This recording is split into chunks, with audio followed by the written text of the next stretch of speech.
perfect. So if that batteries do go out, there's extra set of batteries in here for that and that, but I'm around, so I'll be here. Gotcha. Cool. All right, man. Appreciate it, man. No worries.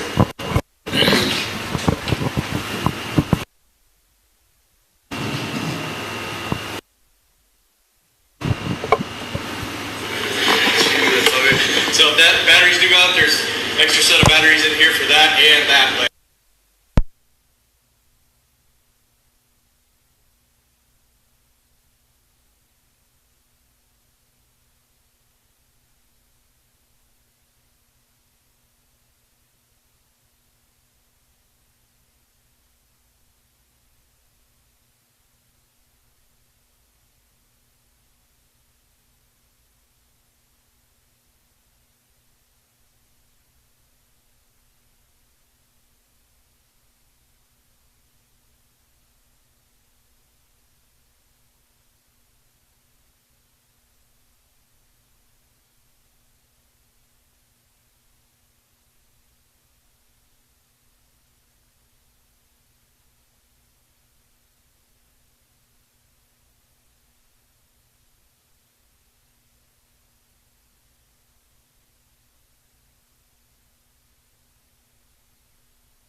Pleasant good morning, everybody. Welcome to the Prairie View Cricket Complex for Day 2 of the Houston Youth Premier League Fall Classic 2023 from right here in the beautiful lands of the Prairie View Complex. Matchup for the senior Kings against the Texas Skywalkers. The TCC Kings, having won the toss, decided to bowl. And so the Texas Skywalkers will be opening the batting today with Ronak Saluja and Vishen Katari. Opening bowler is in play, bowling from the forest end. The first ball, great Yorker, bang on target first up. And we're off and running. Again, this is Brian Walters with you. I happen to be tasked with bringing you the action from right here in Prairie View for the next 8 or so hours. First, the morning game is between the Texas Skywalkers and TCC Kings. We'll have an afternoon game later on. Youngster. Meantime, coming here in Prairie View, Sahil Lada. Here's the second delivery. Very full again. Yorker length driven into the covers for no run. So you typically see opening bowlers, particularly during the power play overs, who are hesitant or reluctant to pitch the ball up. In other words, only 2 fielders allowed outside the circle. You tend to want to bowl on the shorter side. So it's good to see this young pitching the ball up. If the ball is going to do anything through the air, it's going to happen early. And so no hesitation in his mind being able to bowl a full length. If you look for that length, you maybe be driven down the ground for 4 or 6, or if there's any early movement, particularly early in the day before the batters are set, there's always a chance that you might be able to get an edge. Say more about the field in just a second. The fourth delivery struck in the air, one bounce into the covers. Good bowling so far. So 4 dot balls on the trot by Lada to start. So about the field, there is one fielder in the deep. In fact, 2 fielders are in the deep. One is at deep extra cover, and the other is at long on. So you don't mind him bowling that fuller length, especially when you have coverage in the deep. Here's the 5th ball, struck in the air over the top towards that fielder I mentioned, a deep extra cover, but it's going to be too wide of him. And the first boundary is on the day. Well, first boundary of the day is on the way. That is Ronak Saluja extending the arms and freeing those arms. Maybe, if anything, that ball was a touch too wide. As I said, I don't mind the fuller length, particularly with coverage in the deep, but if you're going to bowl it full and wide, then you're not really leaving yourself many options in terms of being able to be defensive. So, first scoring shot of the day by Ronak Saluja is that boundary that you just saw struck. And the Texas Skywalkers once again being put into bat, and they're off and running 4 without loss with 1 ball remaining here in the first over. That's a good length. And a quick shot at the stumps. Oh, I'll tell you what, a bit of a risky single there to close things out here in the first over. It was overall a decent over for both sides because the Texas Skywalkers will feel good to have gotten off the mark. And I think there will be encouragement there for Sahil Lada and the TCC Kings, knowing that if you bowl the right lines and lengths, you will have the option to be able to keep the batters quiet. So, 1 over done, 5 without loss.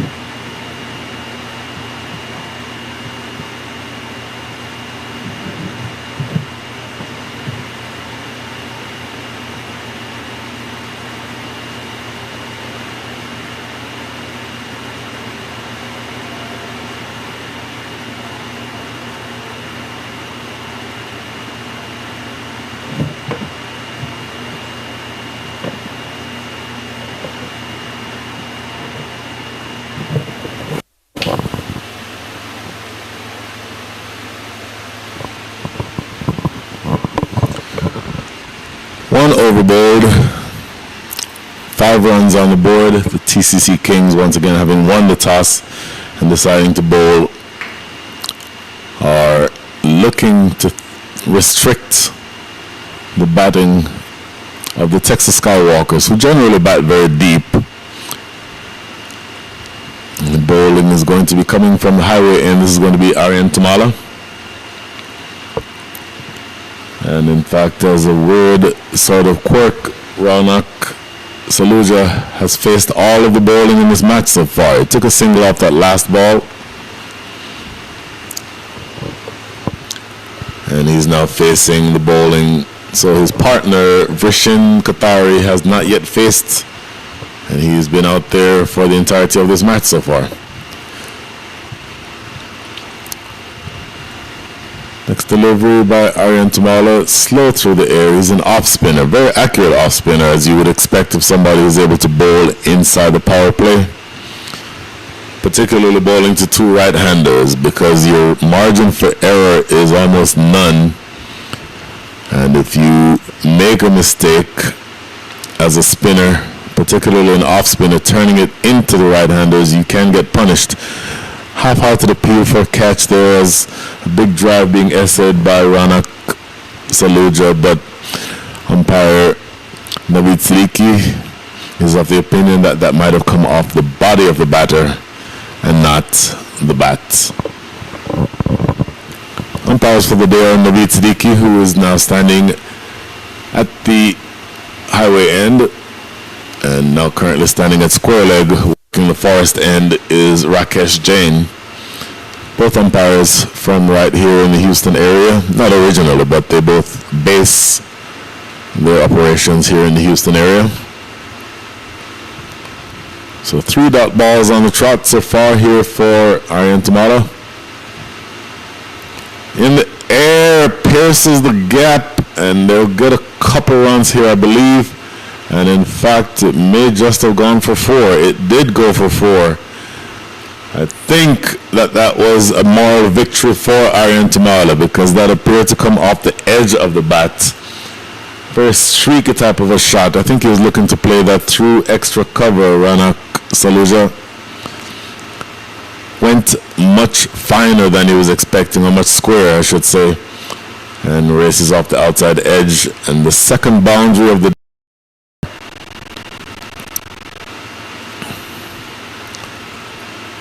so just 1 ball remaining.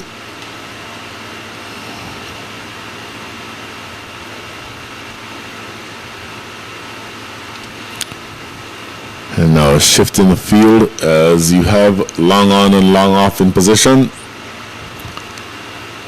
Good delivery, bang on target, finding that right line and that right length. So Aryan Tamala with a good over, very accurate. And again, the first or the only scoring shot from that over for me was a little streaky. So I think that will be something that will be encouraging to Aryan Tamala. In the meantime, 2 overs up, 9 without loss.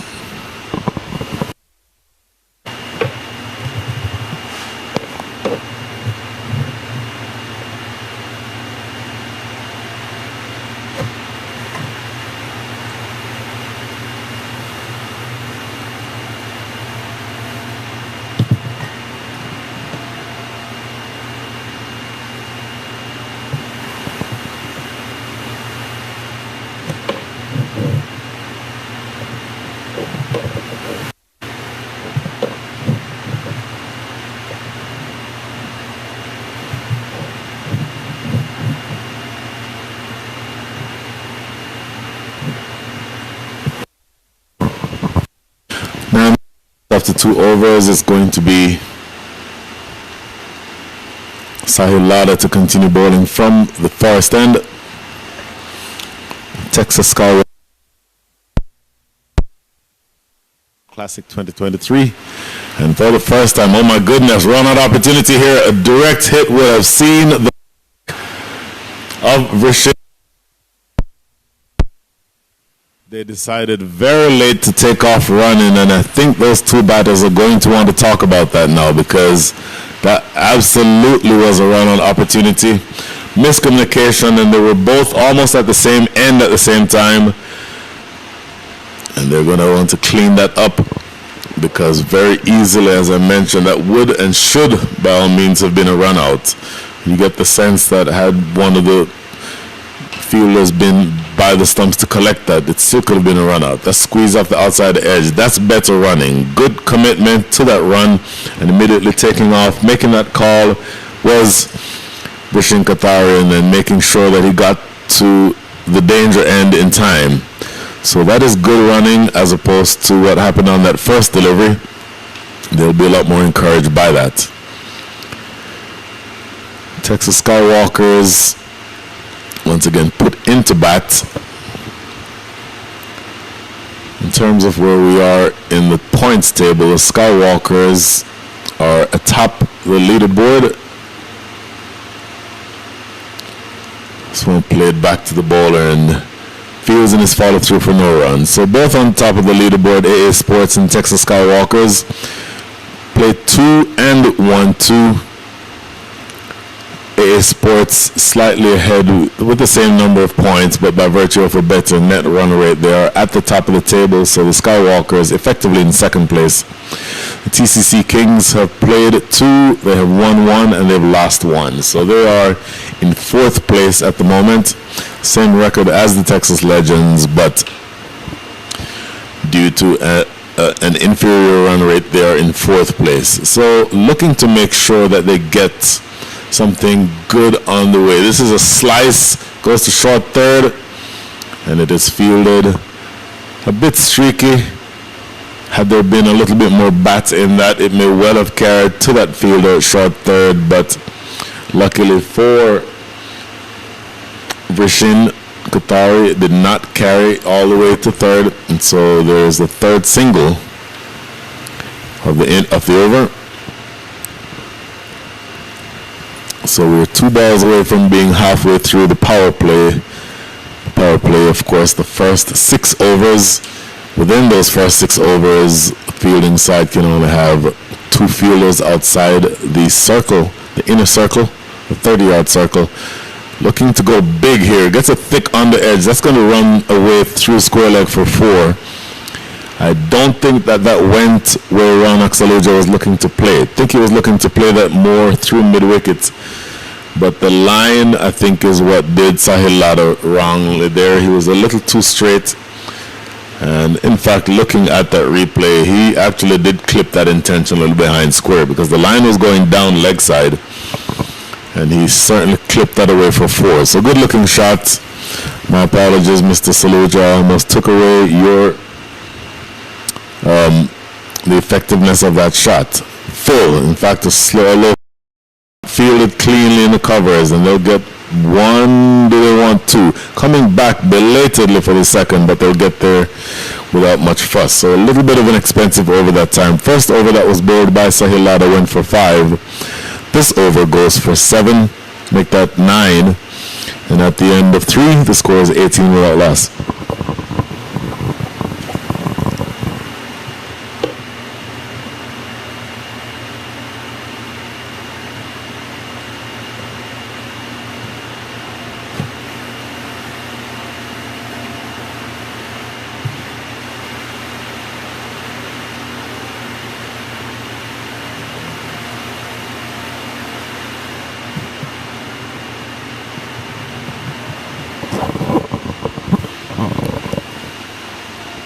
Without last 3 overs bowled halfway through the power play.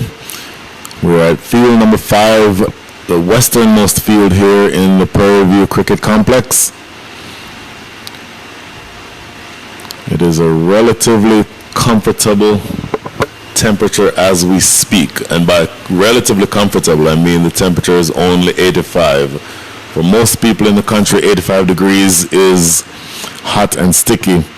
For us, it's 9:30 in the morning. High temperature today in the Prairie View area should be 105 degrees Fahrenheit. So 20 degrees hotter than it is right now. So let's just say that these players will enjoy playing in the morning game much more so than the evening game or the afternoon game that starts at 2 o'clock today. So very hot.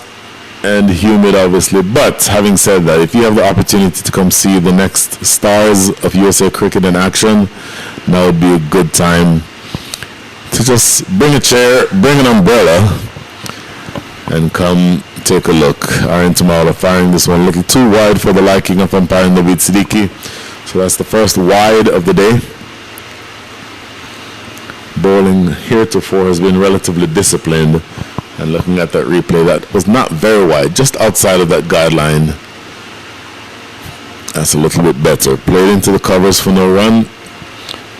So quick start here for Ranak Saluja.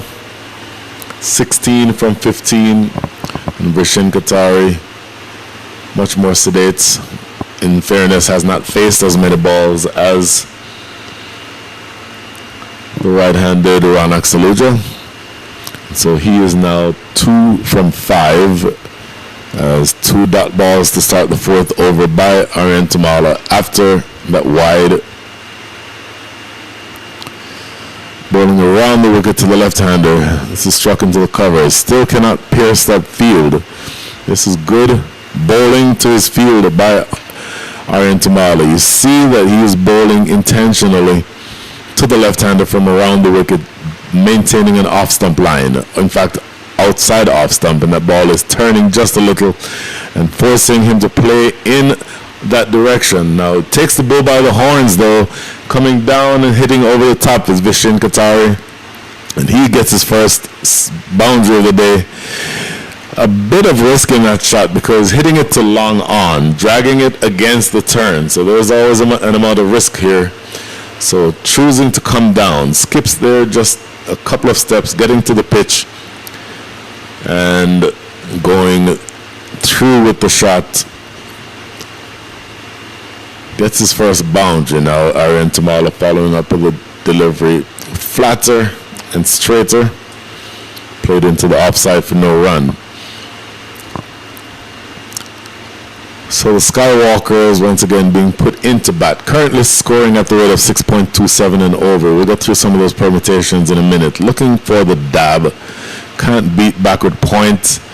And so that is the end of the over. 23 runs have been scored in the 4 overs that we've played so far.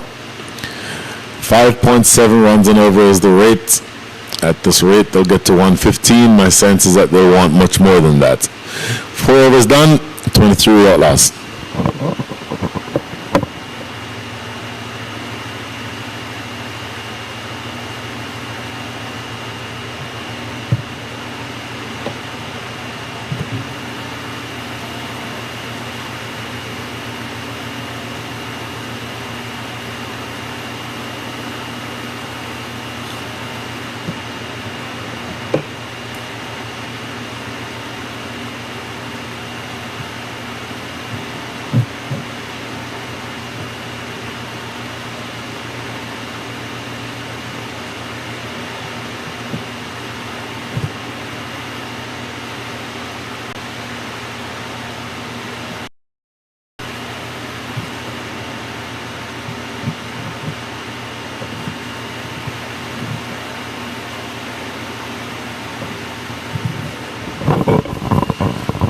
So the first bowling change of the morning, as it is Severe Gudipati who will take up the attack now from the forest end, replacing Sahil Lada. Sahil Lada's 2 overs cost him 14 runs. And this is first delivery that is banged away square and goes away for 4.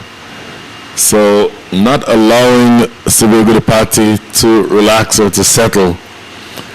The ball maybe just a touch too far outside the line of off stump. Short and wide and absolutely creamed through backward point. That's a good looking shot by Ranak Saluja. Always good to see a right-hander up on his toes, cutting that ball. Gordon Greenwich style for you older people. And goes away for yet another boundary. That is the 3rd boundary being struck by Ranak Saluja. And all Mr. Gudipati needs to do is bowl a little fuller and a little straighter. Big swipe and a miss. That's a good delivery. had him fishing for that one, wanting to go in that same direction, but this ball was not quite as short, and it was rising. So good comeback delivery by Severe Goodipati, just making sure that he does not give up any free hits. There's a man in the deep on the leg side at long on, and the deep cover in the air and caught. Thick outside edge, similar delivery to the second ball of the over. He missed on that occasion. This time it comes off the thick edge and it flies straight to gully, where a pretty straightforward catch has been taken. So that's a very straightforward catch taken. Good away from bowling the line that was outside the line of off stump, but Goodipati doing well enough to get that ball fuller. The first one that was outside the line of off was too short and it was cut away for 4. Had him playing off the front foot the last 2 deliveries, missed the first of those 2, and the second one came off the outside edge and a pretty sharp catch taken at gully. So the first wicket is down. The dangerous Ranak Saluja has been dismissed, and the score is 27 for 1 after 4.3. The new batter coming in now is the captain. Make that not the captain, that is Aryan Satishis, who I believe that is, for some reason he has the same number as Mark Sagia Babu. So let's just say the captain, Aryan Satish, is coming in. Aryan Satish, who is one of the brighter lights in the Houston area for this specific reason. For those of you following, there is one representative from ICC Americas that makes it to the World Cup, and Aryan's U19 World Cup, that is. Aryan Satish was a member, or is a member, of the USA U19 squad that just 2 days ago, Friday afternoon in Canada, defeated the Canadians, and then by doing so earned the right to play in the World Cup. So a very big moment for USA cricket in general, and then definitely for Houston cricket, specifically the Houston Youth Premier League cricket community, because Aryan Satish has been a long-time member of this community and this tournament. So congratulations to him and the rest of the squad at USA Cricket for the U19s. Just a tremendous achievement, and really glad that those young men will have the opportunity to represent the country. And if you were with us at the toss, you heard Aryan's words about the pride that he has representing the USA and once again representing the Houston area. Just a proud moment for all of us here in Houston. Full, looking to drive though. Again, that line is what has been consistent from Severe Goodipati, and he has done well so far. Just 4 runs coming from this over, and already took that wicket. As a reminder, that 4 was the very first delivery, and it was cut away. And after having made the error with that length, he's maintained the same line but bowled a fuller length, Severe Goodipati, and it has resulted in no more runs and that wicket. And that ball is defended. Satish up on his toes, playing defensively, not able to get off the market, Aryan Satish, and a great over comes to an end by Severe Goodipati. That is the end of 5. The score after 5 is 27 for 1.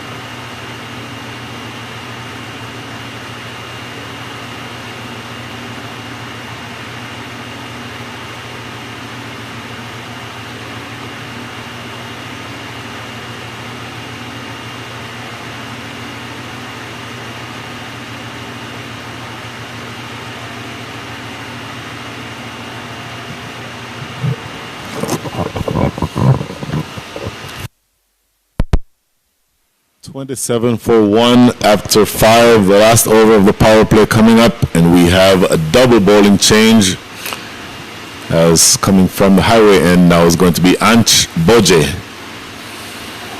Anch bowling from the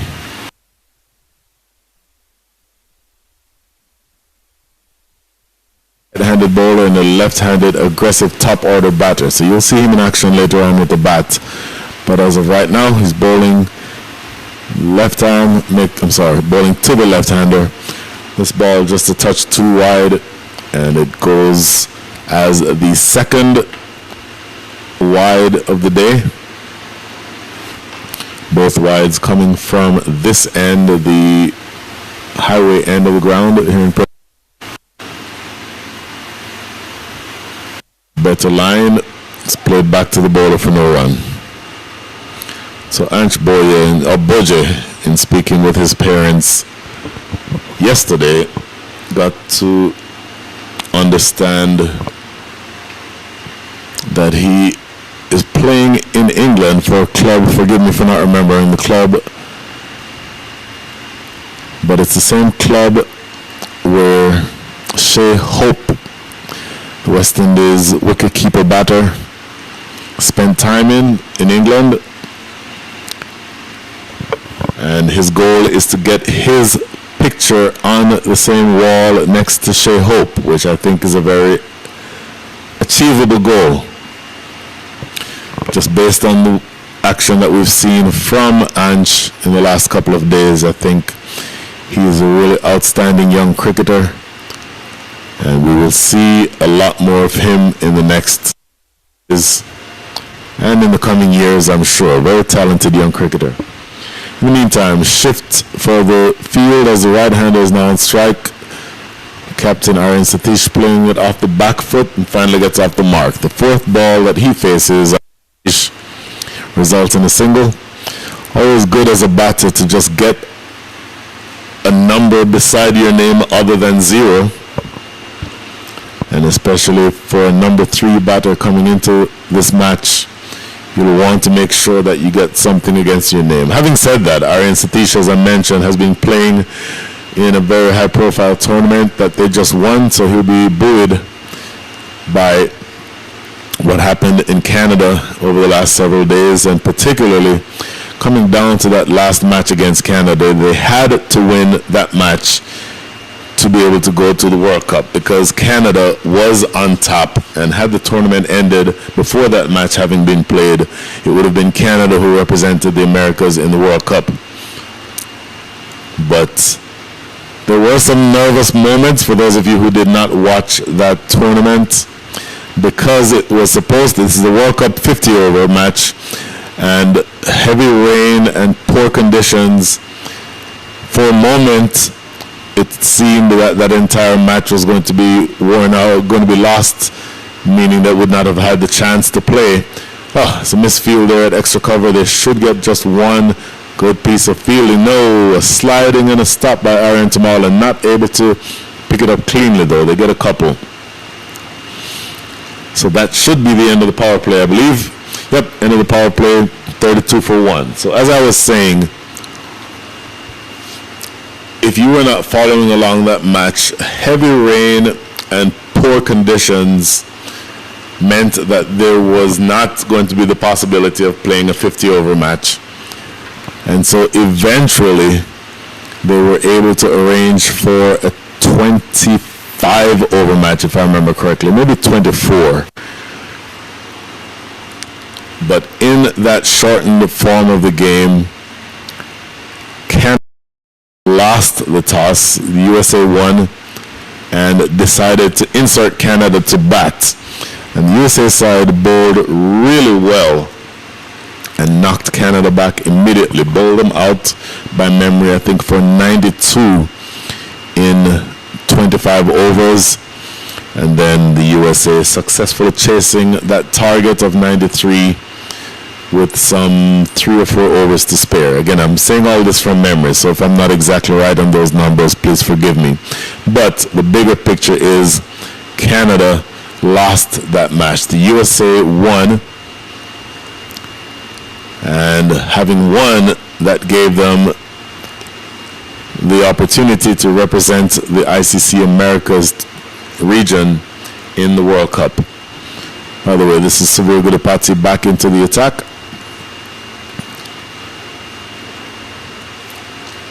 And by the way, just a piece of trivia for those of you who do not know. Yes, it is true that cricket is not the most popular sport in the US. And it is mainly played these days by those of us who are from the former Commonwealth countries. But the first match ever played anywhere was not between the India and Pakistan. It was not between Australia and England. It was not between South Africa and the West Indies. It was actually played between the USA and Canada. This happened in 1844. So those of you who like coming up with trivia, you can impress your friends. And this is struck in the air, extra cover, not able to get to it. Aryan Satish looking a little aggressive. And the throw coming into the non-striker's end, he gets a couple. So as I started saying, those of you who want to impress your friends at the next party can bring up that piece of trivia.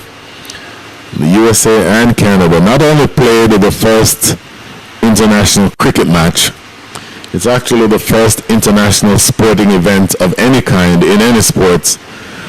1844 had the US and Canada playing in that match. This is far the liking of Jen, so a third wide conceded.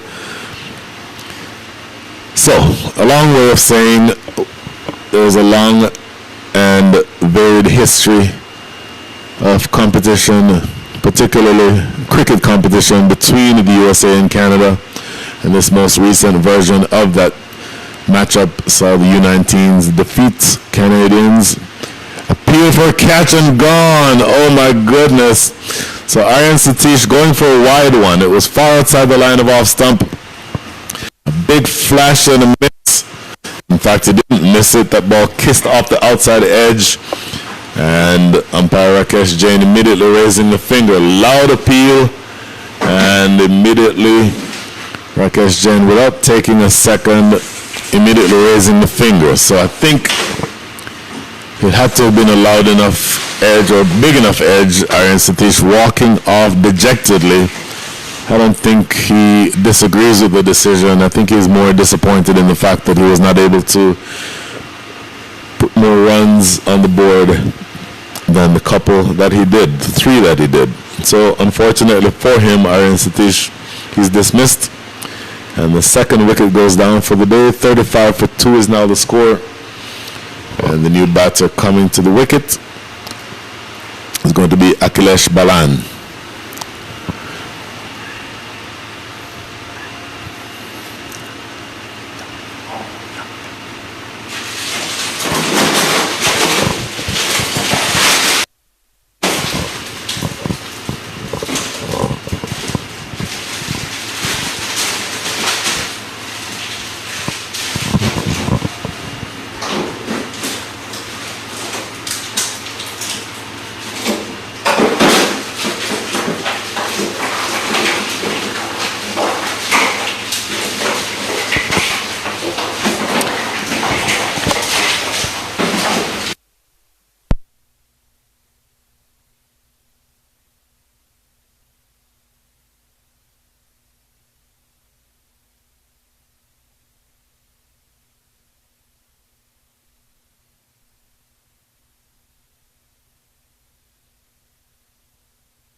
So 2 deliveries remaining here. And it is Severe Gudipati bowling very well. Has taken both wickets to fall in the day so far. 2 for 7 in his figures. The new batter is Akhilesh Balan. And he's facing now up to a fired up Severe Goodipati. Right arm over the wicket into the right hander. Shoulders, arms, lets this one go through to the keeper. One ball remaining now in the 7th. This is really good bowling and a lesson once again to the youngsters who are watching. You can get away with a length that's not perfect by bowling the right line. So that line is outside the line of off stump. If you keep it exactly where you need to, just short of driving length on off stump, that's generally the perfect ball to bowl. But even if you're a little bit wide, and then speaking of wides, that goes down the leg side, even if you're going to stray a little bit in your line, if the length is good, then generally speaking, full. So wide ball there bowled by Goodipati means that he will now be bowling the 8th delivery of this over, and it's defended in front of the stumps for no run. Good delivery to close things out in the 7th, my apologies. Another over where only 4 runs score and another wicket falls. So excellent bowling by Severe Goodipati. At the end of 7, the score is 36 for 2.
To action here at field number 5. This is Ansh Boje again, driven down the ground. Oh, I'll tell you what, that ball was in the air for a tantalizingly long time, and the fielder at cow corner made up his mind very early that he was not going to try to come in for the catch. I wonder what would have happened if he had committed fully to coming in for that catch. That might have been a possibility for that catch, deciding pretty early on to be very defensive, and it just ends up being a single to cow corner. So Vishen Katari opened the batting, has now been there for 15 deliveries, 37 for 2 is now the score. As we go through the gears, you would think that the Skywalkers are going to start looking to be more aggressive. They're scoring right now at the rate of 5.16 and over. My sense is that they'll need more than that. In fact, that run rate is now 5.05. Oh, outside edge. Found the outside edge. That's a good delivery by Boje. They'll get 2 runs for it. But boy, had there been a slip in position. Oh, no, my apologies. There's a signal from umpire Naveed Siddiqui. That ball turned appreciably and beat both the outside edge and the keeper. So those are 2 byes, not runs. So the moral of victory nonetheless for Boje, because he's turning it appreciably with a leg spinner, being able to trouble both the batter and the keeper. I would not mind seeing a slip fielder in position, because with that type of turn to a new batter, and bowling that line that Boje is bowling, you would think that there would be an opportunity to be more aggressive and high and build the pressure onto that new batter.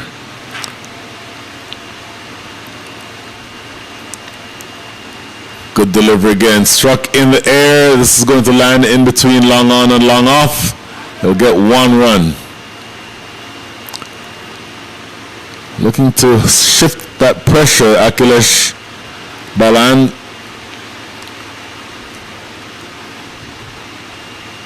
And a little bit of aggression there. Maybe the line that was bowled that time by Boje was a little bit straighter than the first few deliveries. So if it's too straight, it allows the batter to play down the ground.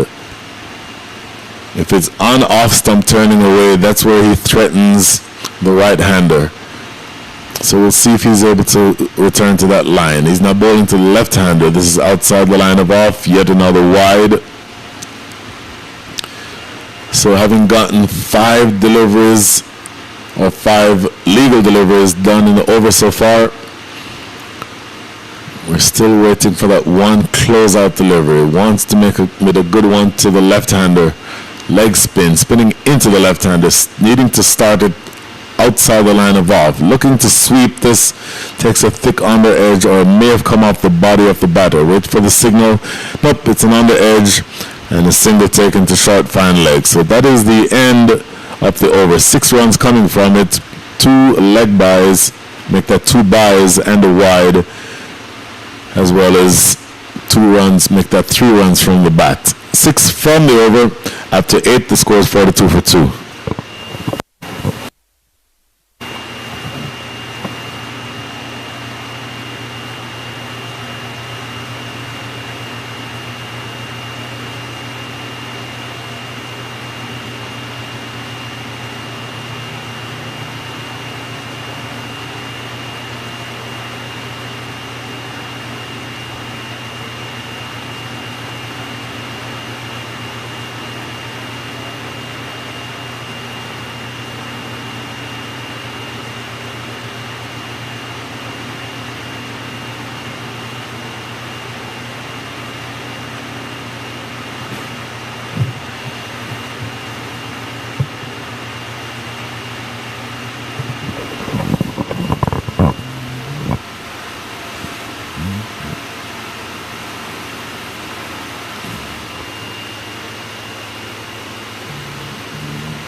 Overs bowled. 42 for 2 is the score. Rishin Qatari, who opened the batting, is 11 from 16. Akhilesh Balan, relatively new to the crease, 1 from 6. At least those were the figures before that over started. And now Rishin Qatari working that first ball of the over to square leg for a single. And by the way, this is Savir Gudipati continuing his bowled very well so far. For me, the pick of the bowler is bowling over the wicket now. Short delivery, that's not where he wants to bowl, but he got away with that. It was hammered, but well fielded in the covers. That would have been, had that been played square, that would have been screaming to backward point for 4, because Qatari generally has bowled well. As I said earlier, bowls a consistent off-stump line, in fact, outside off-stump line. That length was entirely too short, but he got away with it because the attempted cut, or in fact the solid cut, did not make it through the field. That's a better length. That's where he needs to bowl, and he finds the same fielder again, does Akhilesh Balan.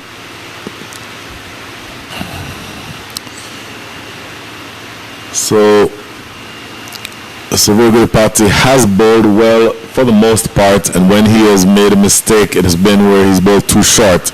But so far in this over, at least, that has not hurt him. full length again, struck over the top to extra cover. There's a fielder out there in the deep. Should just be a single. And so Akhilesh Balan showing signs of wanting to accelerate things. Once again, that run rate is now 5.08. If you continue scoring at that rate, you will get to 102, and I think they'll want much more than that. Very squeeze into the offside, into the covers. That goes for a single. So going through situations of where we might end up score-wise. Currently scoring at the rate of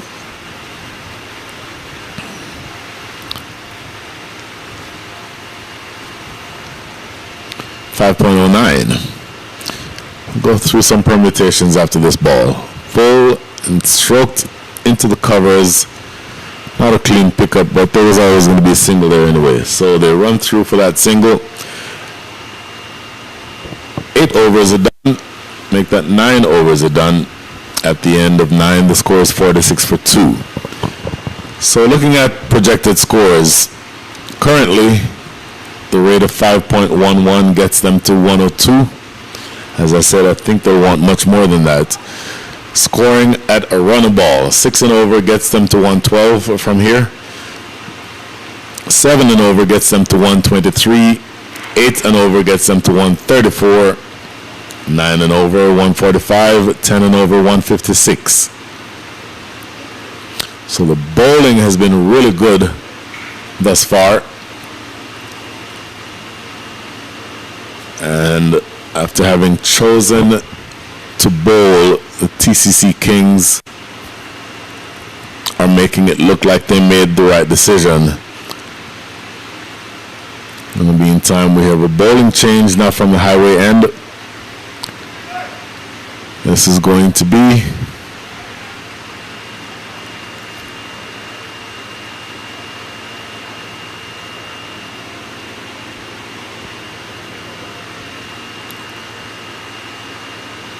Krish Patel.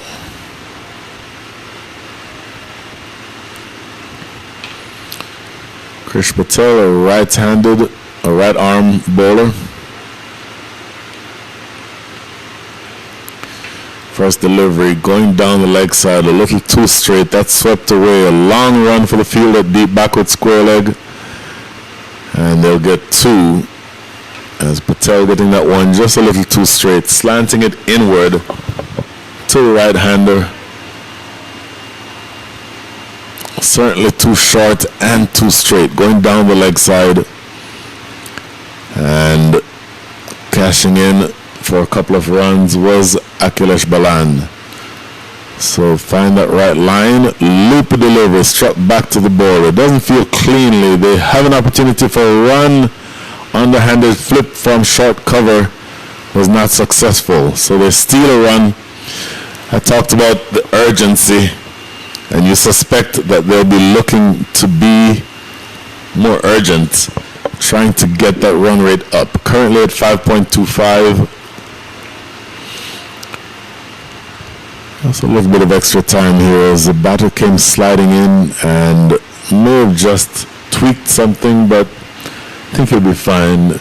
And always good to see the game being played in good spirits where the opponents are helping him up.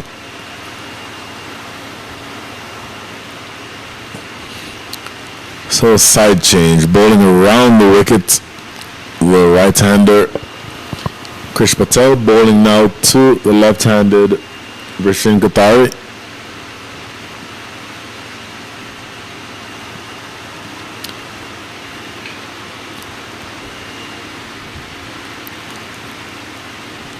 Oh, very short. That bounced twice. That should be a no ball. The umpires are going to talk to each other. Yep, signal no ball. Called and signal no ball. For you young cricketers, there's a number of, or for you people who don't know this rule, there's a number of ways that you can bowl a no ball. You don't always see this one happen very often. But if you bowl a ball that bounces twice before it reaches to the batter, it's a free hit. It's a no ball and a free hit. Now this free hit is going to trickle down toward the boundary. They'll run through for a couple. So once again, if a delivery bounces twice before it reaches the batter, most balls bounce once, and that's perfectly fine. If it bounces twice before it gets to the batter, it is immediately, by definition, a no ball. And so you don't always see that happen. That's the first I personally have seen it happen in a really long time, but one of the rare instances where you have a different type of no ball as compared to the overstep. This is driven down the ground to long on for a single.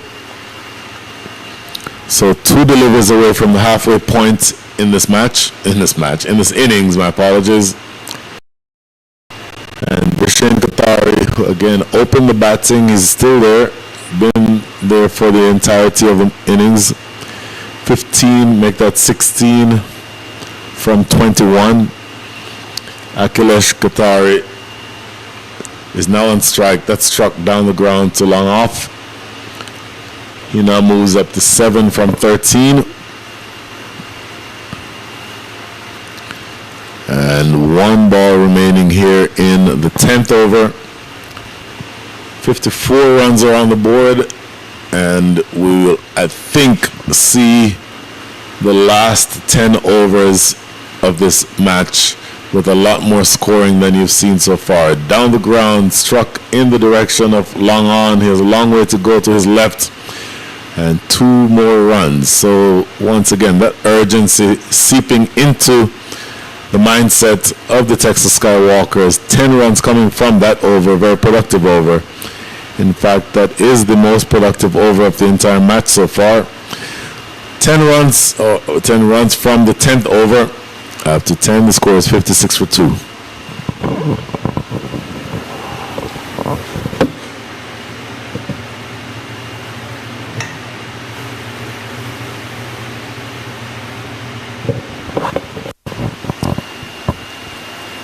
And then 5.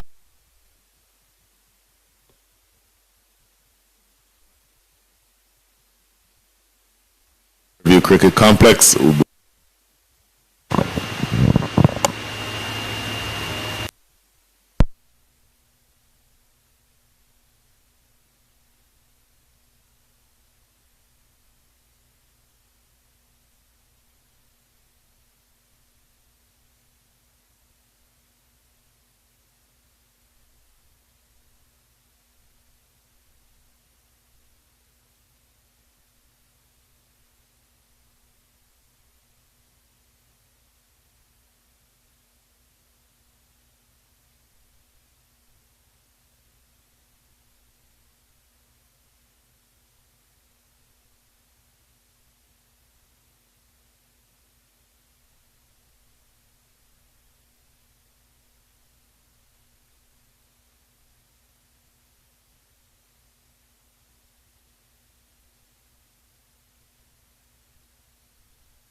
Welcome back to the Prairie View Cricket Complex from Prairie View, Texas. This is the Houston Youth Premier League Fall Classic 2023.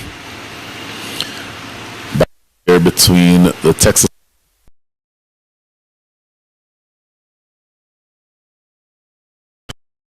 number 2 team in the league officially. Same number of victories, same number of points as the AA Sports, but by virtue of an inferior run rate, the Texas Skywalkers are in that number 2 position. And they're matched up against TCC Kings, who are in the number 4 position, 1 win, 1 loss.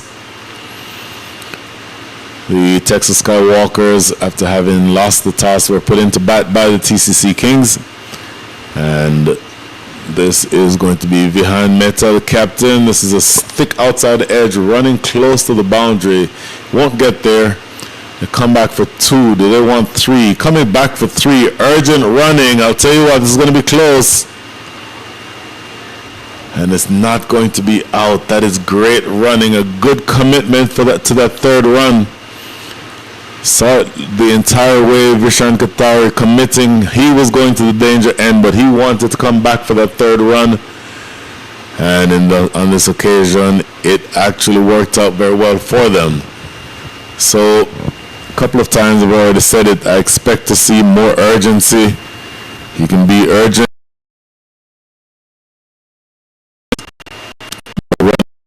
Between the wickets. I think you saw evidence of that second option there between Vishan Qatari, now 18 from 22, and Akhilesh Balan, 7 from 15. And of course, with the left-hand, right-hand combination, any odd number of runs will cause the field to switch. I don't know that that was the reason why they went for the 3rd run, but certainly one of the effects.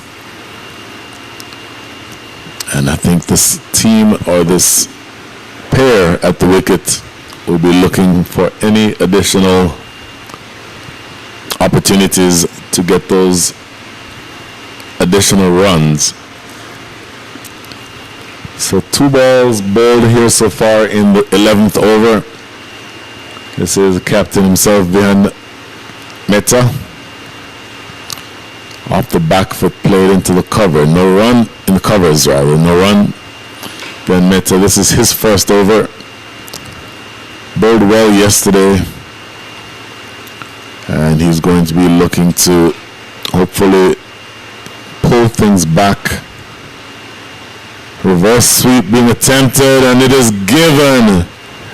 Boy, I don't mind him looking to try to manufacture runs by unconventional means, and the reverse sweep is certainly unconventional, but you're in trouble if you do that to a ball that's straight. And looking at that replay, dead on straight, and I think umpire Rakesh Jain having to think just a split second, but from my vantage point, I think that's crashing into the top of middle stump. So reverse sweeping to try to accelerate things is not a bad idea, but you run the risk of leaving yourself at the mercy of the umpire if you play that shot to a straight ball. By definition, it's a shot, so you're better off trying that to a ball that's not threatening the stumps. When you do try one, try that shot to a ball that's threatening the stumps, then unfortunately 99 times out of 100 you play across a straight ball, the umpire would probably think that that would have hit the stumps, and it was dead straight from my opinion. So the 3rd wicket down. Vishan Qatari batted well, but looking to accelerate things, picking the wrong one to play across, and umpire Rakesh Jain with a pretty easy decision to make. So now at the wicket is Mark Sagiababu. Interestingly, wearing the same number as captain Aryan Satish.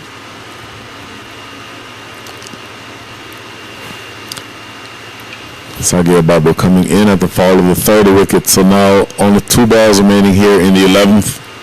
That run rate snuck upward a little bit. It's 5.53, but still a long way away from where they want to eventually be, I think. Very full and played off of the back foot. They run through for a quick single. Underhanded throw is not going to be in time.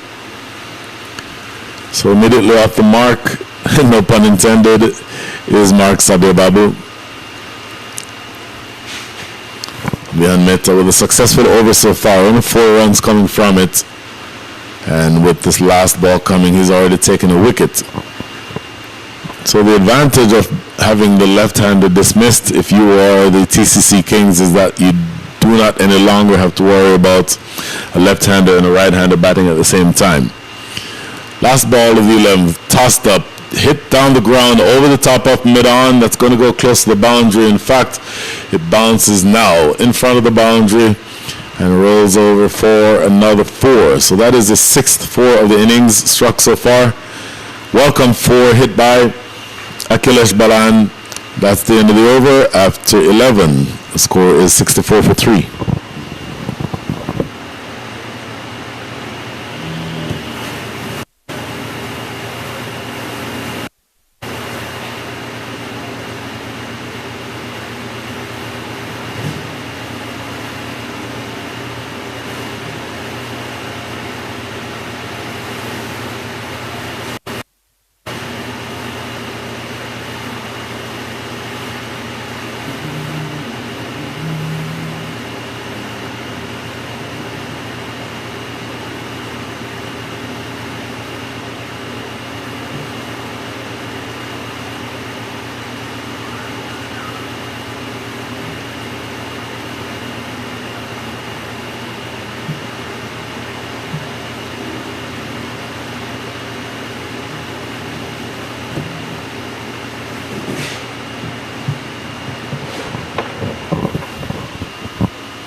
$64 for 3 after 11.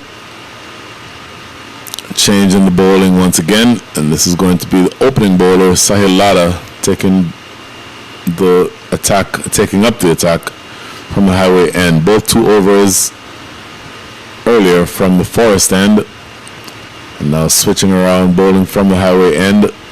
2 overs so far. Those 2 overs costing 14 runs. Struck in the air, that's over extra cover, should just be 1. Nope, they come back for a second. Good urgent running, and there's the sense of urgency that we're looking for. So immediately striking that one over the top, Mark Sagiababu. 1 from 1 previously. After that delivery, he's now 3 from 2. And bearing in mind, let's keep an eye on the run rate as we tick through the gears here. If you are the Texas Skywalkers, it is now 5.91. I think they need to get that up to somewhere around 7. Struck in the air down the ground. That should be 2 more if they run hard. Yep, pretty simple. In fact, it's fumbled down there long off. So another 2 runs. So this is good stuff here from the Texas Skywalkers.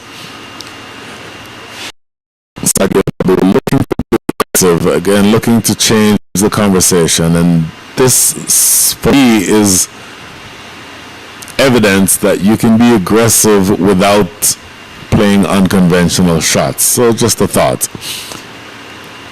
Next delivery. Slow delivery down the leg side. That's going to be wide. So when the scoreboard keeps ticking over, you can sometimes force the bowling side to do something different. And in this way, looking to bowl a slow ball with Sahil Lada and getting the line wrong, spraying it down the leg side. Here's the next delivery. Full, outside the edge found. Ball is going to trickle down to deep third for a single. So real productive over. Halfway through this, the 12th over, 6 runs already on the board. The most productive over so far has been the 10th over, where 10 runs scored, including the 3 balls to be bowled, the last 5 overs have yielded 34 runs. And so that's one of the bigger 5-over stretches in this entire match so far. Full, driven to extra cover, yet another run. So, once again, at the risk of repeating myself, for you young cricketers who are watching, there are a number of ways to score 8 runs and over, 9 runs and over. I think you're seeing one way of doing that here, just hitting the ball into the gaps and sprinting. Good aggressive running between the wickets is always going to be something that offers you an opportunity to score runs. Outside the line of off, and it is wide for yet another wide. So including that wide, there have now been 10 extras bowled for the day. There's been 1 no ball, there's been 2 byes from memory, and everything else has been wide.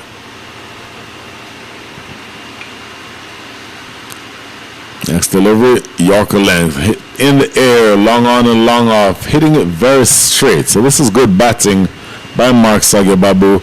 Oh, direct hit coming in at the non-striker's end. Good piece of work in the deep, but he did make his ground effectively.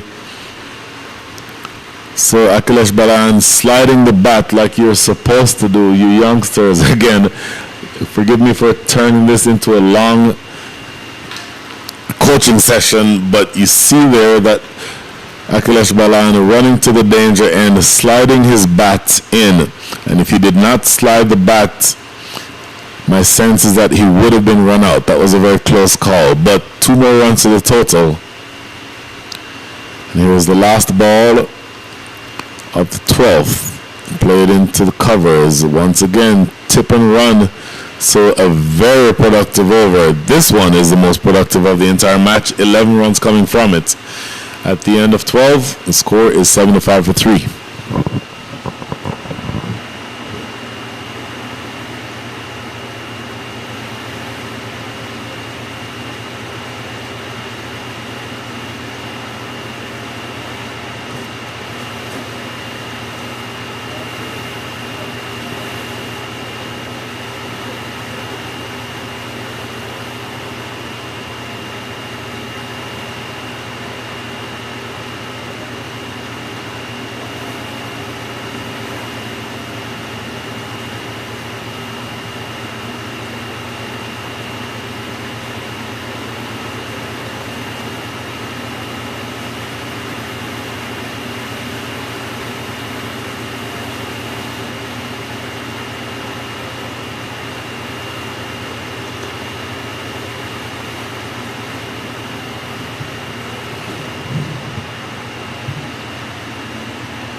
Seventy-five for 3. Half-hearted appeal on this first delivery of the 13th over, being bowled by the captain, Wihan Mehta.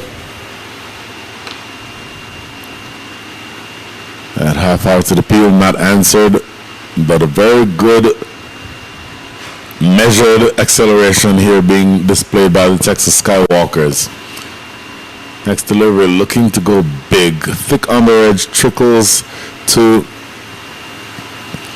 deep mid-wicket for a single. Batter, unfortunately, losing his bat as they went for that run.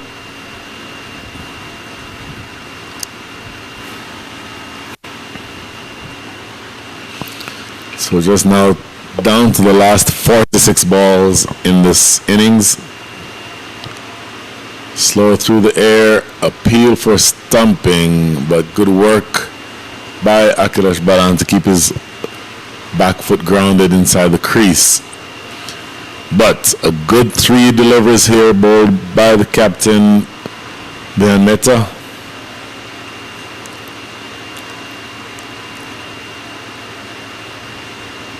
Looking to go big. There's a huge gap in the outfield between mid-wicket and long on. And that's the area where Akhilesh Balan was just aiming.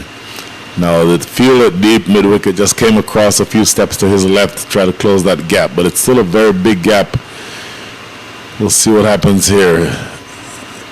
Oh, tip and run. That's good aggressive running again.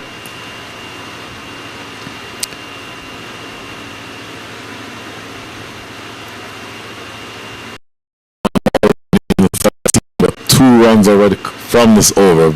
Very productive over from the TCC Kings, looking to pull things back. The scoring rate had been picking up a little bit, and now looking to pull things back. Again, thick outside edge this time, looking to go big down the ground. That outside edge found, and they'll get a couple of runs. Oh, that's a long run by that fielder at short fine leg. That's Saket Narla. And that thick outside edge found.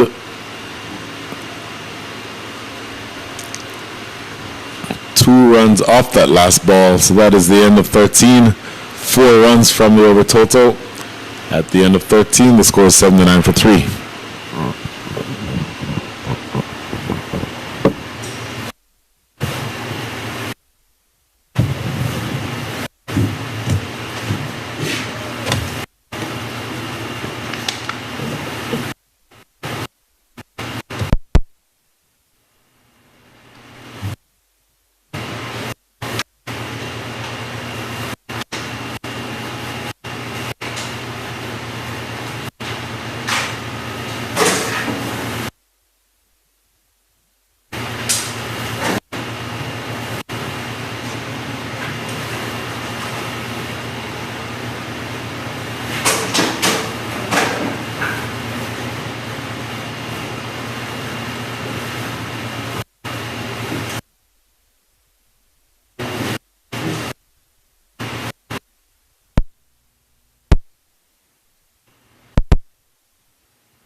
Back to Anch Boje to bowl from the highway end.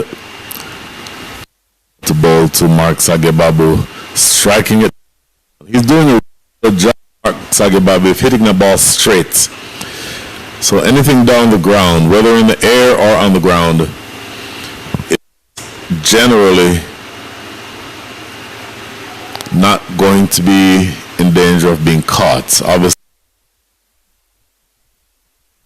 enough that it challenges both long on and long off, and in many instances it's resulted in a couple of runs. This one is in the air, and it is a possibility of a catch. No, Arian Tamala would have needed to have been about another 5 feet to be able to catch that one, sailing over the top for the first 6 of the innings. So Sagir Babu looking very aggressive, going down on one knee and hammering that over the top for 6. Okay, my apologies. That was Akhilesh Balan, who was down on one knee and hammering that over the top of long on for 6. But both batters are looking very aggressive, and both of them are looking to accelerate. So, and by the way, my apologies. The score at the end of the last over was actually 80. So it has put us in a position now where the overall run rate with that single has gone up to 6 points. So you certainly looking to accelerate if you are the Texas Skywalkers. Currently on pace to get to 130, but they'll be looking for much more than that. Next delivery off the back foot, not going where he intended it. It takes the inside edge and goes to short fine leg, but they still get a single. So a series of productive overs, exception maybe.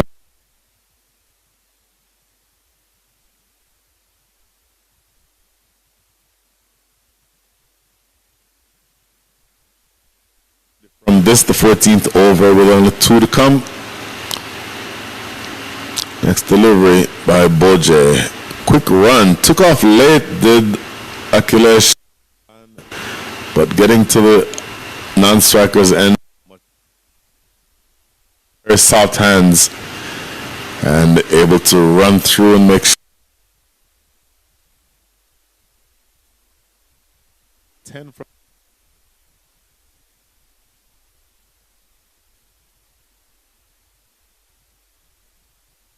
2.5 the fifth for Ansh Boje.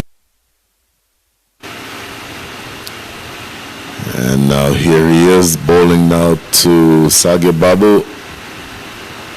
This is going to get by the keeper. I think these are going to be byes.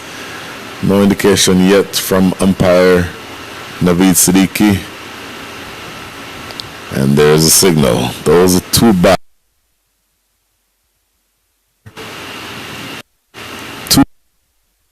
Ball 12 from the 4 is 92 for 3.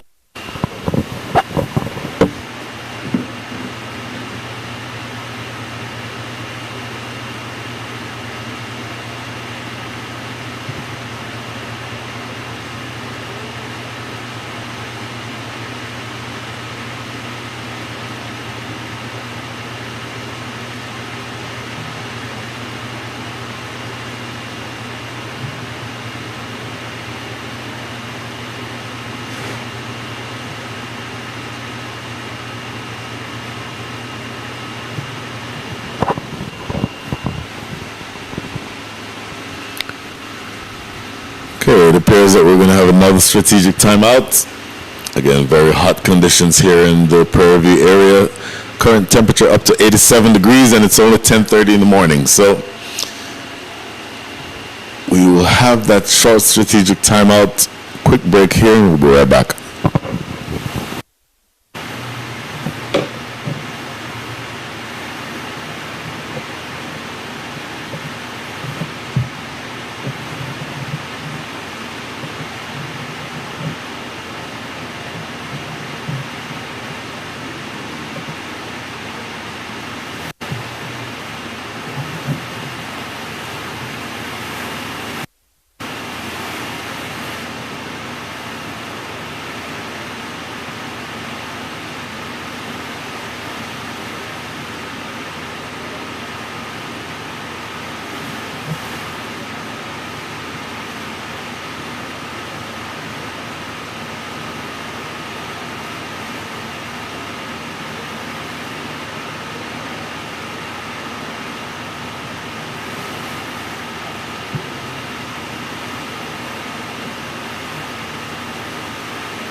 The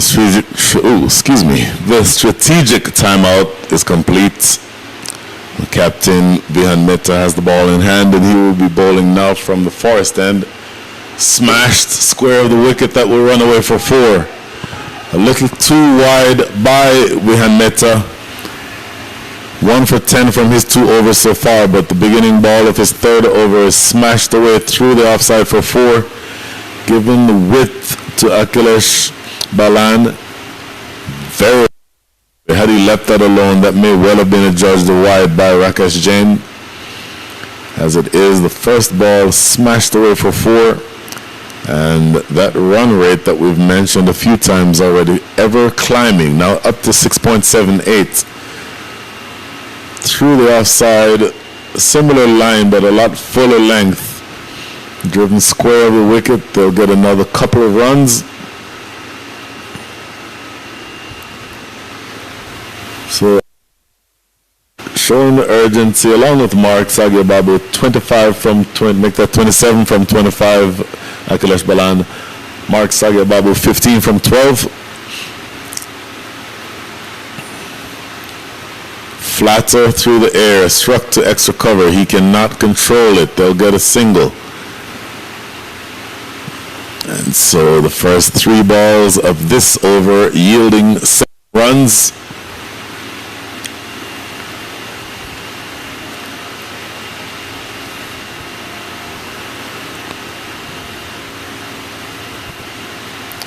We're going to see that acceleration continue towards the back end of this innings, I'm sure. Struck back to the bowler himself. Look at that athletic effort. That is absolutely fantastic. Struck firmly, and he parried that ball up in the air, similar to what a goalkeeper would do in trying to prevent a goal from getting in, almost like a goalie parrying it over the crossbar. It stayed in the air long enough, and that brilliant dive and complete the return catch. That was beautiful. That's a thing of beauty. Absolutely love to see that. So those of you who are football, or maybe for our American audience, soccer fans, would have known that the women's final was played this morning. Several instances in that match where the goal is from both sides. Spain and England made saves similar to what you just saw Vihan Mehta come up with. But the added complication for Vihan Mehta is that he then had to catch it. After having parried it up in the air, he dove away to his left and took a one-handed catch inches from the ground. That was absolutely brilliant. Once again, if you have the chance to go back and watch that, I invite you to do that. That was a spectacular piece of fielding, and really brilliant to see that happened. So that is the end of Mark Sagyababu. Unfortunately for him, his innings ended courtesy of a brilliant piece of work by the captain, Vihan Mehta. Mark Sagyababu played his role in accelerating the scoring rate, 15 from 13. Akhilesh Balan still there, 28 from 26 with 2 fours and a 6. And now the new batter coming to the wicket.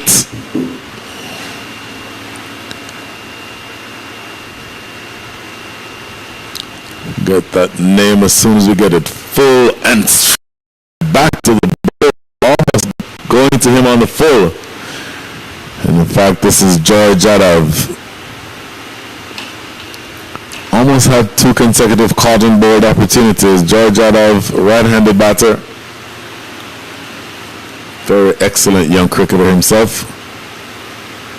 In the air, and that single brings up the 100. So a dot ball for the 5th ball, and a single off the last ball. A productive over by Vihan Mehta. 8 coming from it, but the wicket falls, the wicket of Mark Sagyababu. And after 15, the exact score is 100 for 4.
first weekend of 2.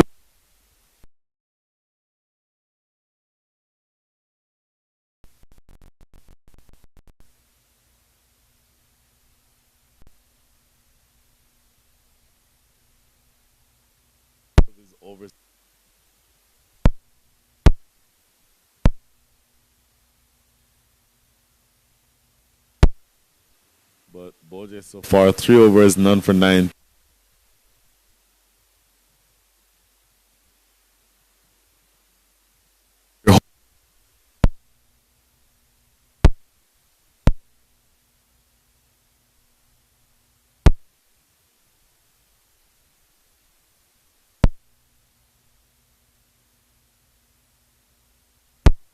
To have to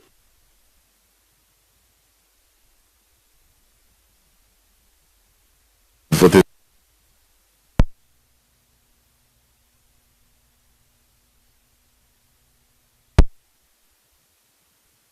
or the way there's a man in the deep, deciding to come in and try for the catch flat, and those are generally very hard to judge, and he ended up not being able to field it on the half volley, as they say, and it gets by him and goes away for 4.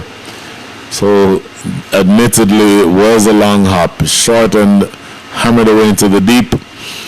Mid-wicket coming in for a while, thought he'd be able to get to it, but ended up in no man's land. A ball pitching and leaving him and going away for 4. Drops this one down, looking to run it down to short fine or short third. Can't get it far enough. So 3 deliveries bowled already in the 16th. 105 runs on the board means that if you score from here at the rate which you're scoring, you get to 135.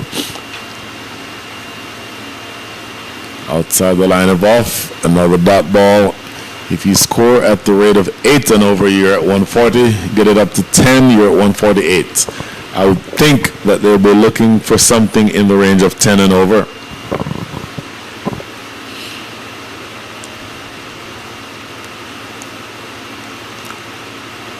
See where we are from here.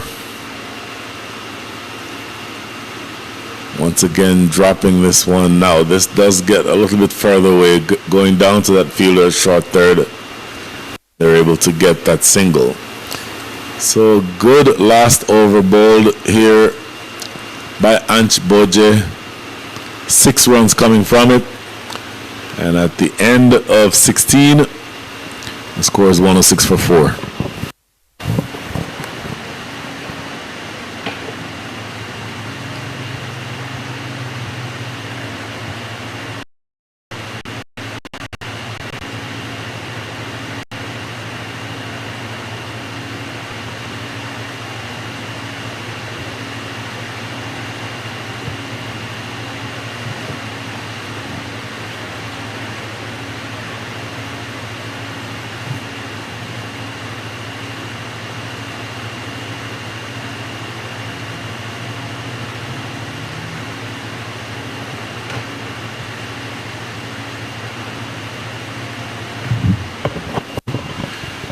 Mehta continuing, he's bowling his last over. This is struck straight down the ground. 1, 2 bounces, too long off.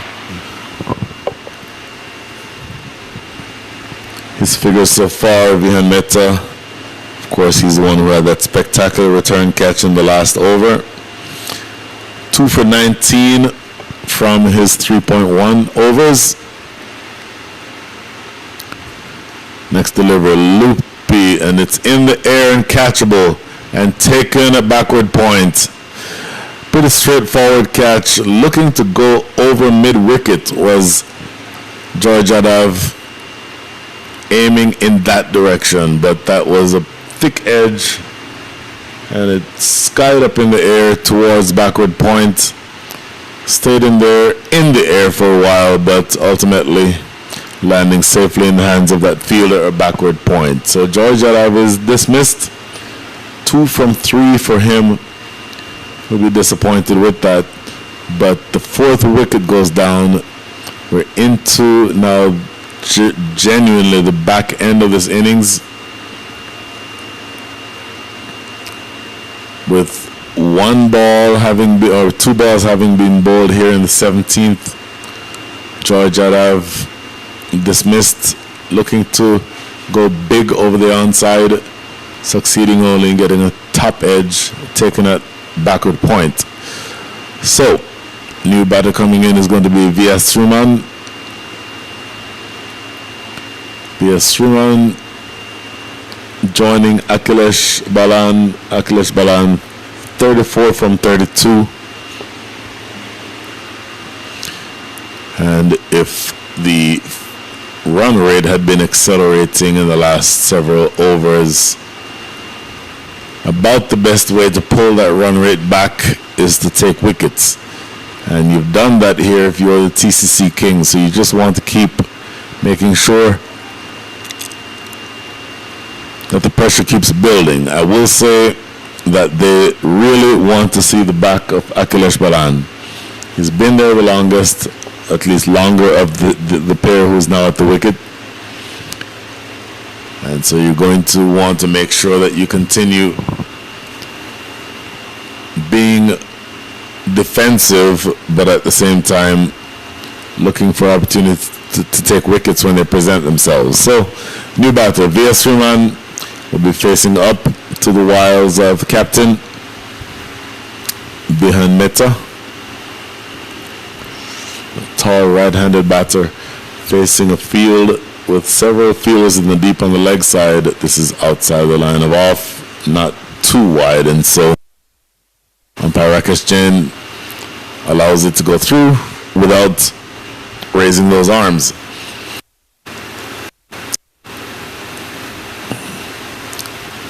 Tossed up.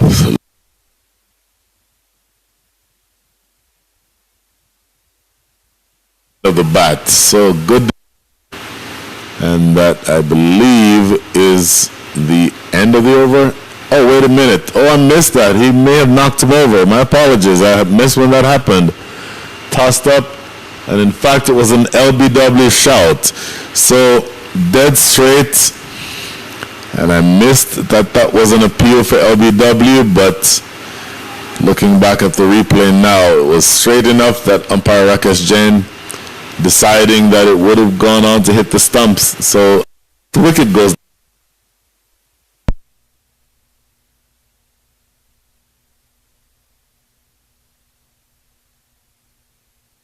Six down, 107 runs on the board. 2 wickets so far in this over. Mehta, 4 for 19 from his 3 bowling really well. 4 of the 6 wickets to fall have been by virtue of the young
absolutely stunning cotton bowl as part of that 5-wicket haul.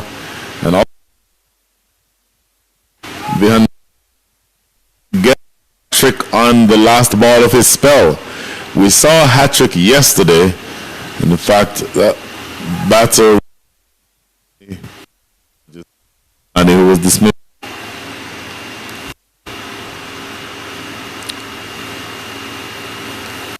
Daniel Bagani facing one delivery.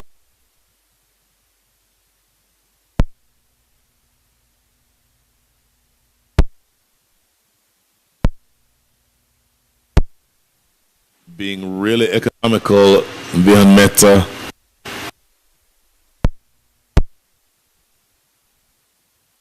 Things.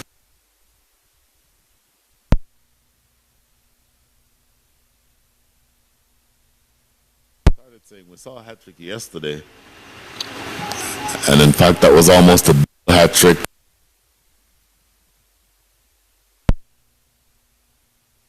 Be bowled by behind Meta is of the innings.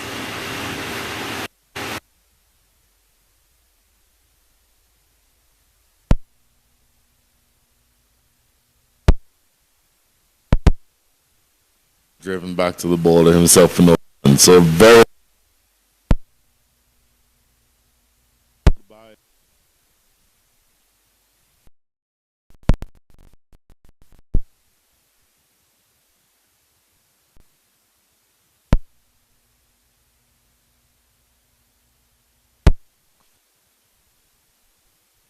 Texas Skywalkers, like they were going to run away and hide, as they say, but they have been pulled back with really good bowling here by the captain behind Meta. So 3 over 18.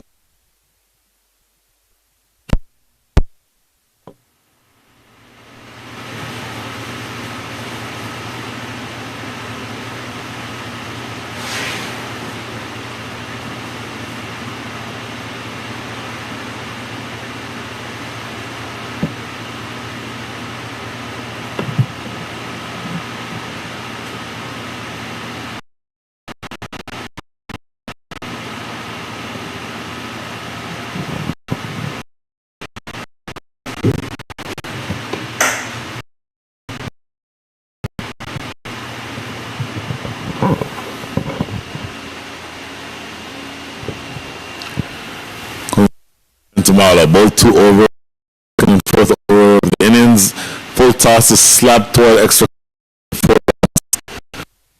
Not the best of deliveries by Aryan Tamala. He's a better bowler than that. Very full and very wide, and giving the opportunity to Akhilesh Balan, who is on 34 from 32, to free his arms and bang one away through the offside. Welcome start to the over for the Texas Skywalkers.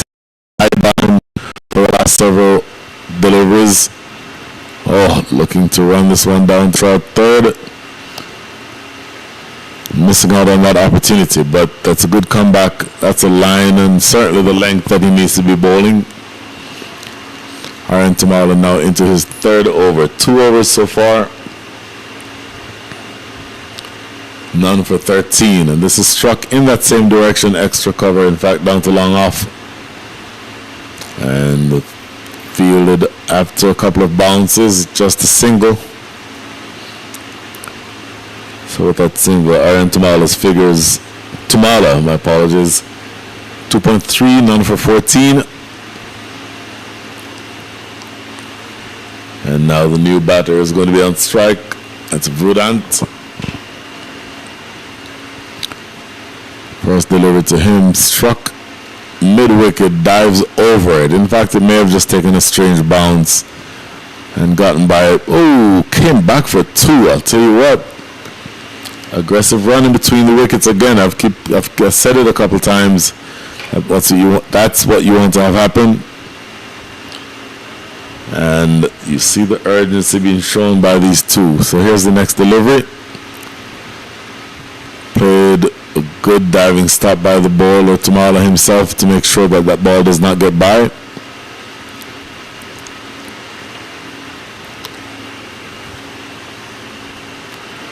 And now this should be the last ball of the over. Slow through the air, lofted down the ground. How long does it stay in the air? Oh, long on coming around, not able to get to it, and they'll get a couple more. So good running, good aggression shown, a productive over. 9 runs coming from it. 18 done, scores 116 for 7.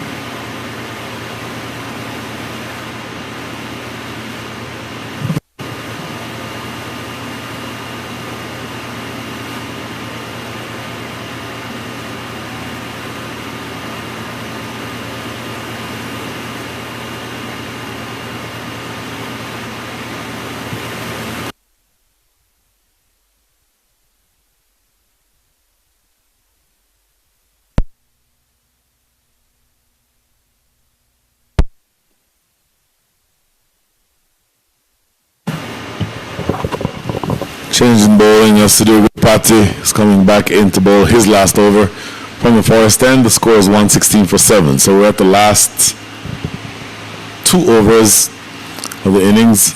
Gurupati also has bowled very well. Lofted in the air, catchable, and no. Sailing over the top for 6. Gurupati maybe getting that one just a touch too straight. And that allows Vedant decide to help that one over the top of that fielder at square leg, going all the way for 6. So in fact, my apologies, that was Akhilesh Balan, that shot, who's sailing over square leg. Akhilesh Balan now up to 45 from 36.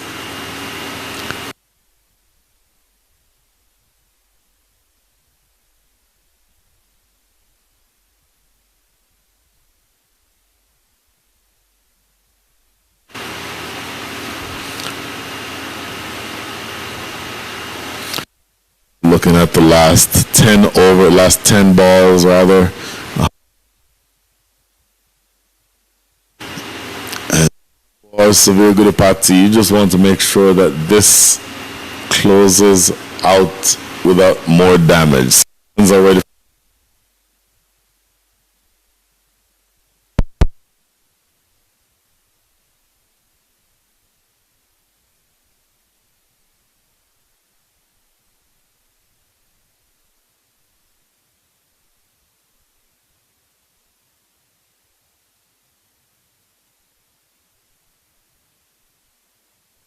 front, probably hitting left for me. So 8 now. You are going to have to find to get something close to that 100 mark. Now, for 8 runs, so you're looking for about 12 in the next 9 balls.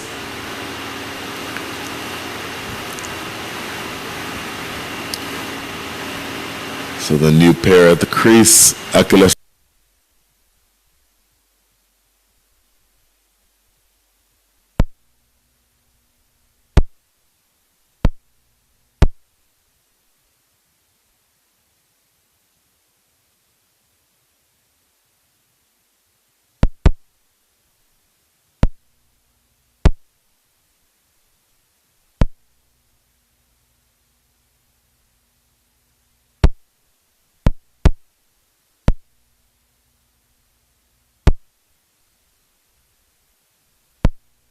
Through for wide. And Chuck.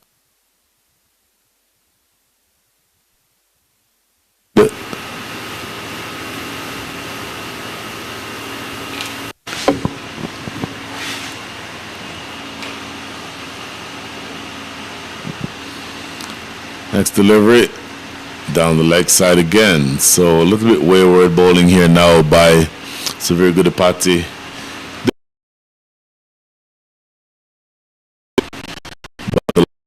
Have been sprayed down the leg side. So still another 3 balls to come. 9 runs already from the over.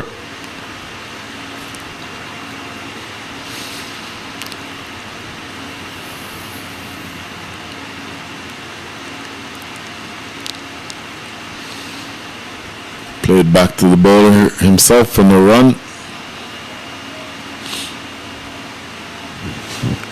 So it is now going to be up to this pair to figure out a way to bat through the innings, not get bowled out, but still try to get somewhere around 10 or so, maybe 12 runs towards the back end of this innings.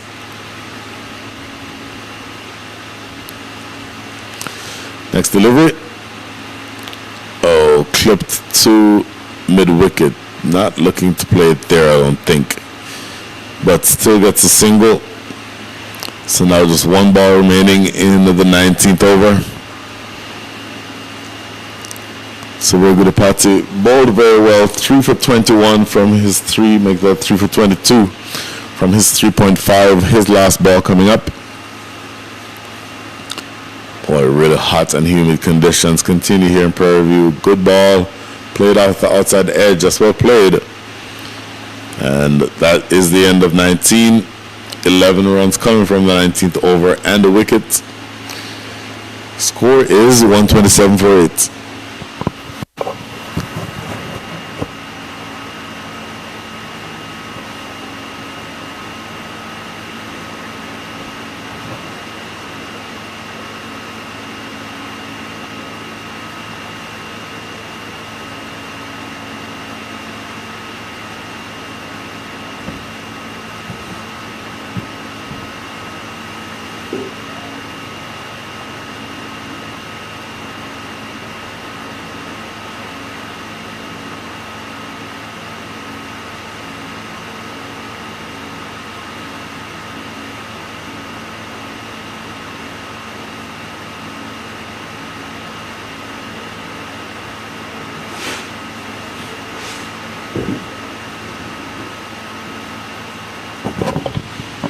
Last 6 will be bowled by Aaron Tamala.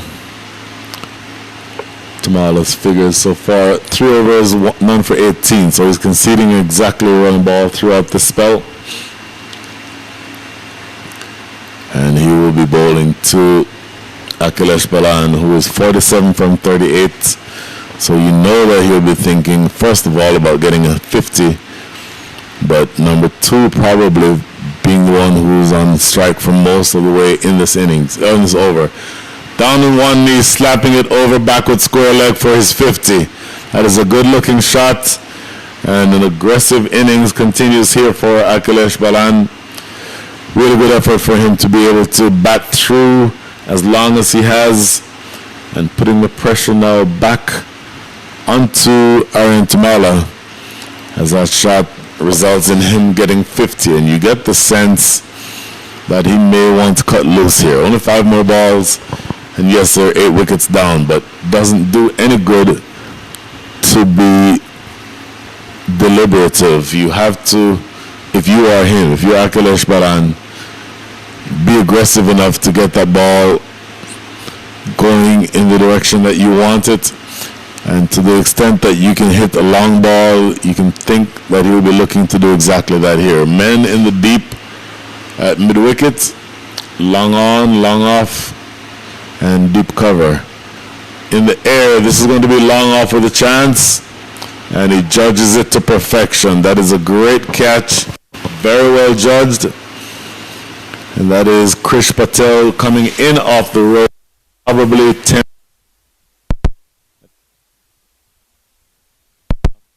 Read it well.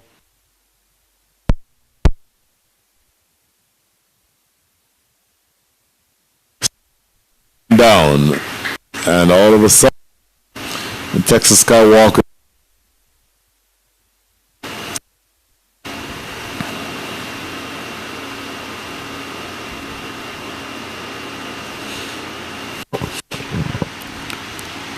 last man in for the Texas Skywalkers is going to be Adiner.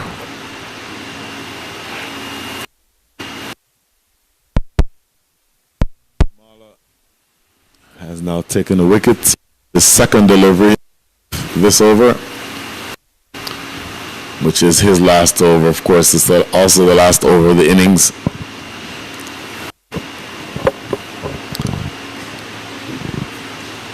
Here's Tamala.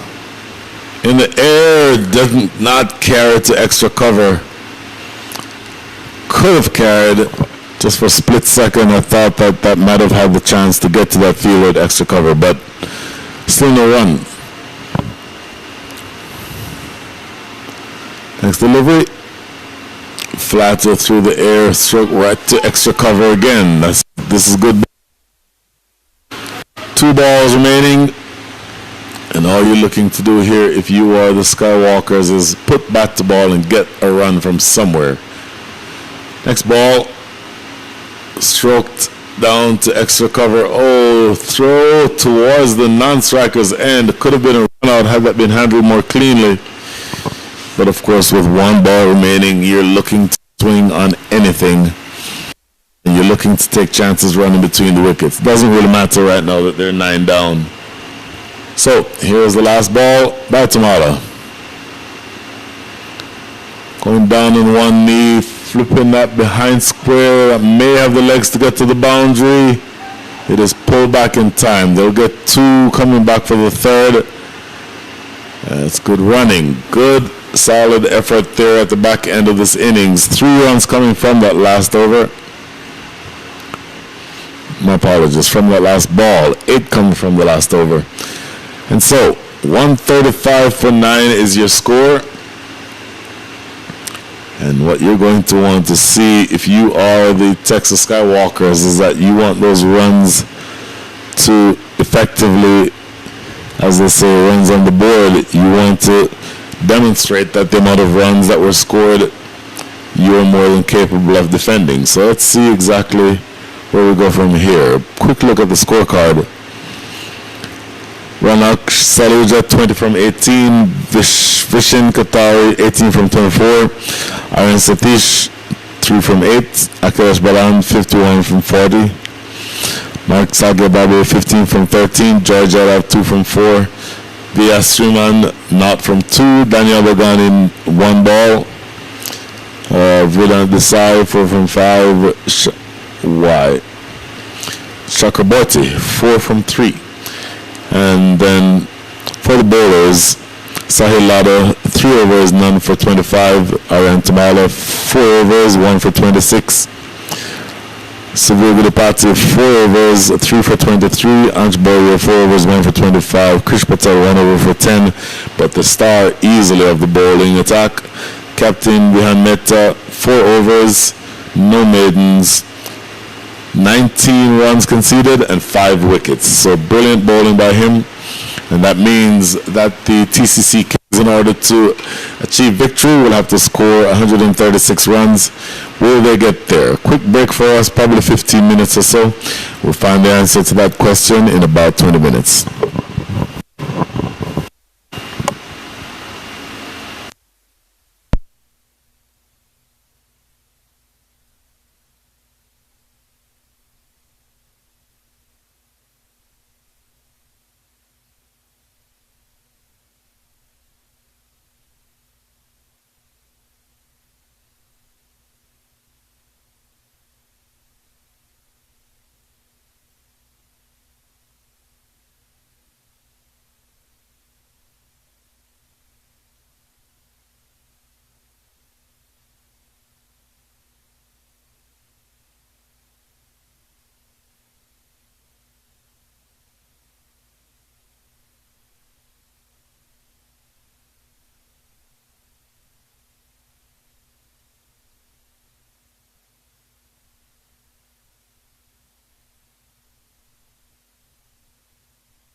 Welcome back to the Prairie View Cricket Complex. Cheyenne Chakraborty and Adi Nair are the two batters. We're about to, in fact, my apologies. So TCC Kings are about to take strike. In fact, that is the two new batters are at the crease. We'll identify them as soon as we can. In fact, I believe that this is going to be Ansh Boje on strike. Scorecard has yet to be updated, but I believe that that's who that is. Ansh Boje, the left-hander, right-handed leg spinner, left-handed opening batter. And ideally, whoever is scoring would, in short order, put things in order so that we can get the principals underway. In the meantime, it appears to be Joy Jadav with the new ball coming in. Left armor, oh, and this is powered away. One bounce. That is well fielded. I'll tell you what, that is a brilliant piece of fielding at mid-on. That it was fielded on the short hop, wide mid-on, somehow picked that up cleanly, and a shy at the non-striker's end to boot. So that's a great piece of fielding to limit, in fact, to create a dot ball. So that is excellent. Well struck by Ansh Boje. But Joy Jadav, the beneficiary of a good piece of fielding here. Left arm over the wicket. Oh, top edge. It's going to be out.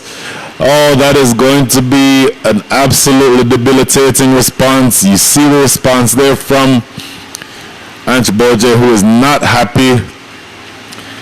In fairness, that ball could have and probably should have been flicked down the leg side, but he got a leading edge and the ball looped up in the air and taken in the covers. So the first wicket goes down.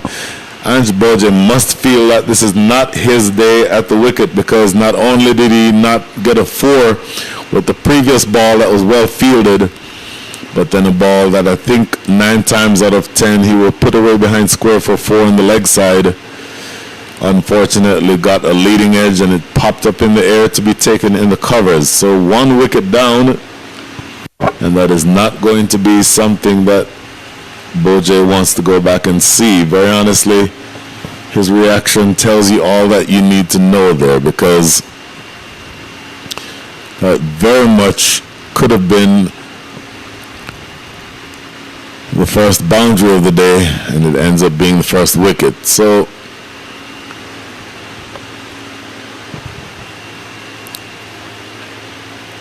and all of a sudden, we are now getting the information in on the scorecard that is slowly being updated.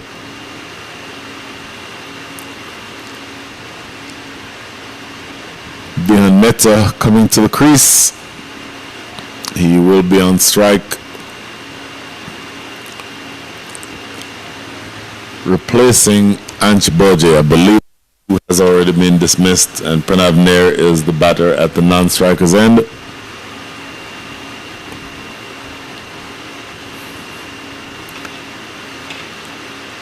So Boje not happy with that dismissal, but sometimes, as we say in the beautiful country of Jamaica, sometimes you have to give Jack his jacket. That was a good piece of fielding, the penultimate ball, and then the last ball was just an excellent catch.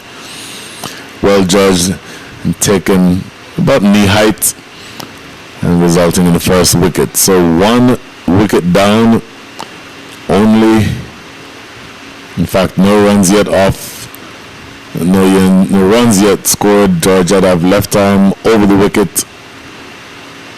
Oh, that one gets through the keeper. This will get you your first runs. In fact, your first run. That should just be a bye. And there is a signal from umpire Naveed Siddiqui.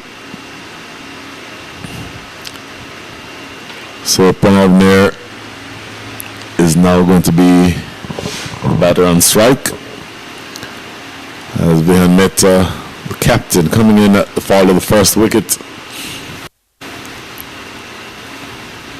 My apologies, that was Bihan Mehta who just faced that delivery. Now Pranav Nair will be facing, as Joy Jadav, bowling a good over so far, has already taken 1 wicket And you see there that ball sailing through. And I think you're going to see where George Adolph, who is a really good bowler, you'll see him continue going along in the way that he has so far, looking to continue to squeeze, if you will, the life out of this attack. And defended, almost looking to steal a quick run there, but no opportunity for that single. So, a brilliant first over by George Adolph, a successful one. A bat ball to end things, 1 run coming from the over, and that 1 run was actually a bye.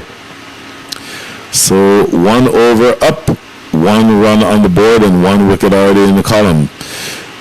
1 without 1, or 1 for 1 after 1. A lot of ones. Be right back.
This is Mark Sagebabu taking up the attack from the Forest end for the second over of the innings.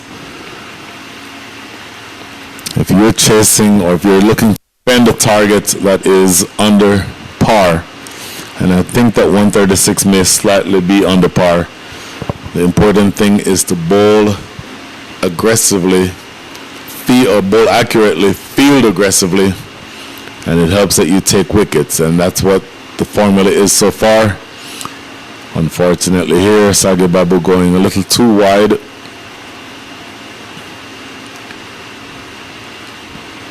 TCC Kings are a good batting side. A body blow was landed with the dismissal of Anch Boje. And Mark Sagebabu with new ball in hand from the Forest end will be looking to make further inroads into this TCC Kings side. Defended into the offside from a run. Backward point. That's Adi Nair who is doing the cleanup work in that position. So 2 runs are on the board, and both runs are by virtue of extras. Still nothing off the bat. Good bowling so far by the Skywalkers. Struck in the air. That's off the bat, and that's going to be 4. 2 wide in full by Mark Sagebabu. And Bihan Mehta climbing into it, extending the arms and crashing it through the offside. Easy swing of the bat, and that ball races away through the cover area for 4. Of course, we're still inside the power play. This is the second over in progress. So the power play, and hopefully both those of you who are watching this should know this, that the power play is the first 6 overs of the innings, the first 36 legal deliveries. We're now 9 deliveries into the innings, so another 27 balls of power play are remaining.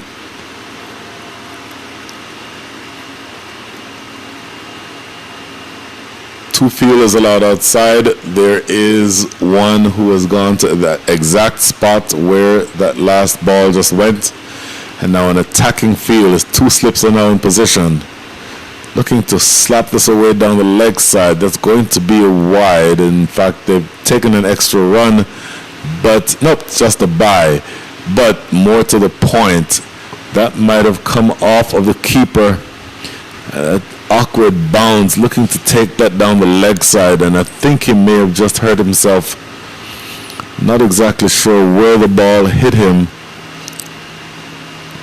But that is going to be Ranak Saluja, who took an awkward bounce, and the ball bounced up and hit him, I think, somewhere on the left arm, somewhere in that area. But it is clear that he is in some difficulty,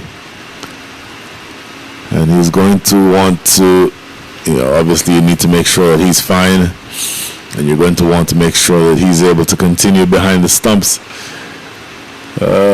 Taking a look at him now, I think he's going to be okay. So it took a little bit of time, but thankfully, as far as he's concerned, I think he has indicated that he's able to keep going. So never want to see somebody get hurt, but thankfully, if all indications are as expected, he should be fine. So back here is very much a field is in position. There is a first slip.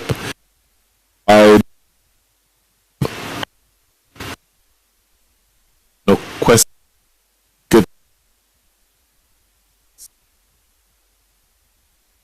Is going to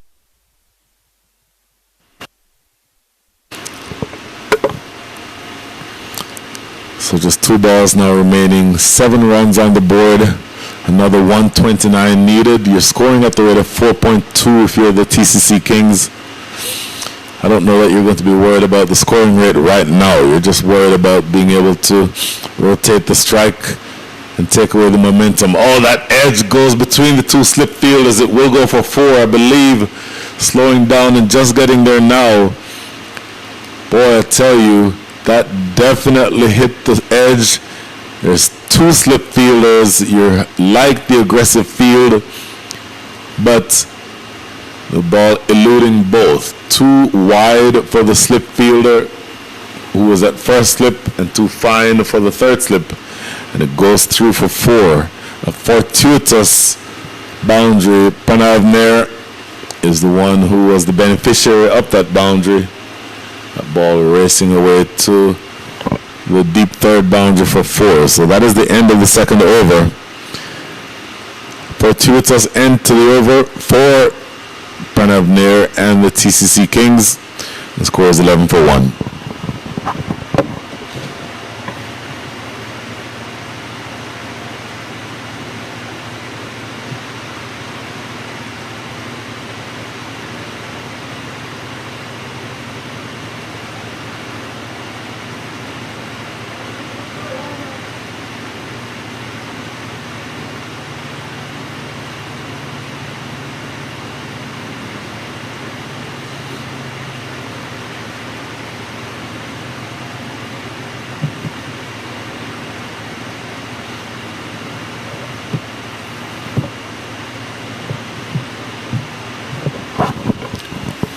Joy Jadav continuing from the highway end, the tall left arm fast bowler, bowling to the captain, Vihan Mehta.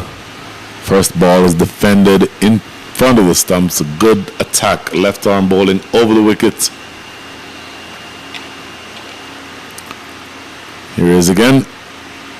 Great ball sailing past the outside edge this time. So that left arm it's slanting across.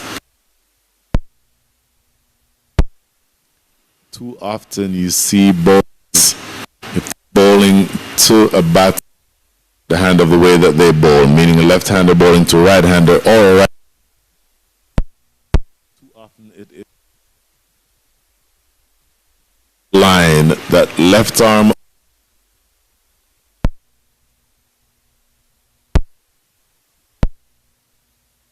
generally is very effective. So now you see slip fielders in position again. 2 slips. Joy Jadav off the back. It's going to be, and in fact it's going to race all the way for 4. So angle itself is good, but Joy Jadav starting this one maybe just a little too wide. That's good batting by Vihan Mehta. Open wide or square.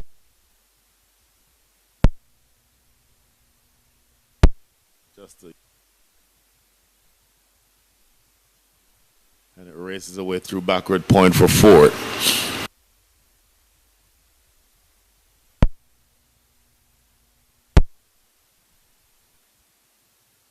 Panavner is 4 from 4.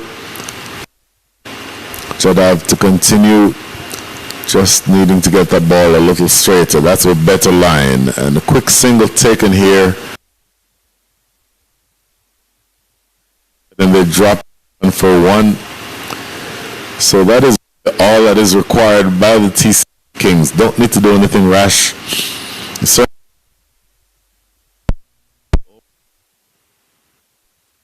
From need to keep things little. Looking at that replay, back line that George Adav needs to bowl from over the wicket, starting maybe middle and off line, and if there's any movement away from the batter, so much better. That one is just a little too wide.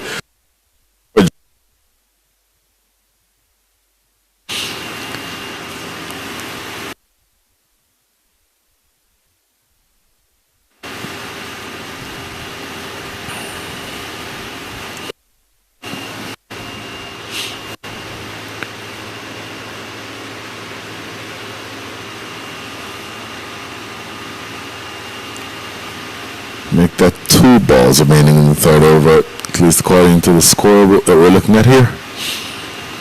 16 runs on the board, another 120 needed for victory. So you just want to keep chipping at that outside the line of off. And in fact, the scorecard was incorrect. My numbers that I have here personally did tell an accurate.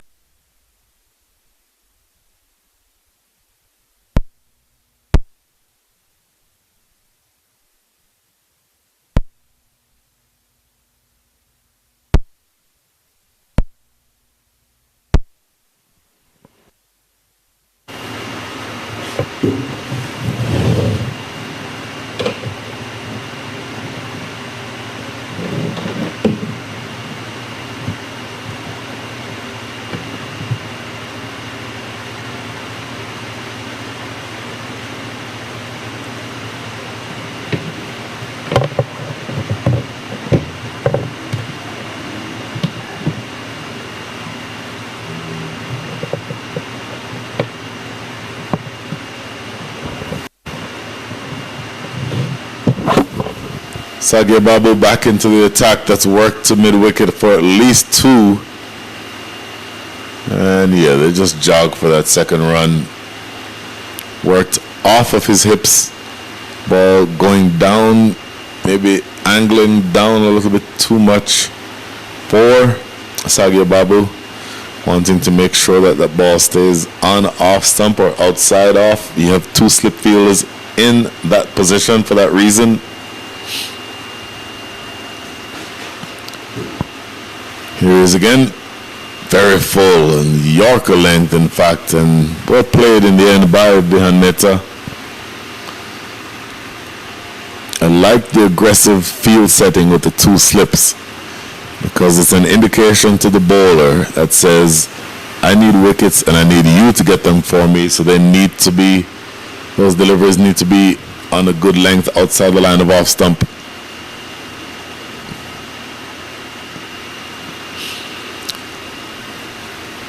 Next delivery from Sagia Babu. Oh, reaching forward, playing out in front of him, getting that ball going down the leg side though, getting it to mid-wicket. They'll get a single.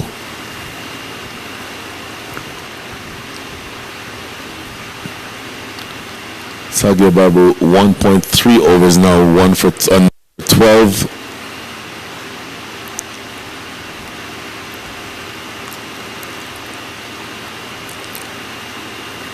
Next delivery. Pulled him, knocked him over, full and straight. Caught Panavner on the crease. Not able to get that bat down in time, and the off stump is rattled. So good, quick delivery from Mark Sagia Babu. And again, finding that right line.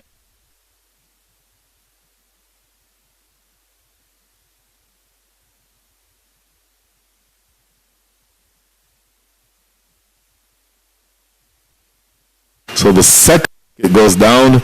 A good passage of play here for the Texas Skywalkers as Pranav Nair.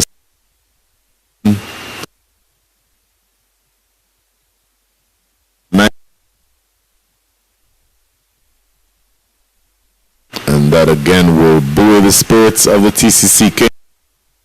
Defend the total cooked again from my estimation, but they're doing everything that they can to make it a competitive game. 19 for 2, 117 more runs needed to get from 98 balls for the TCC Kings. And all of a sudden, this match takes yet another turn.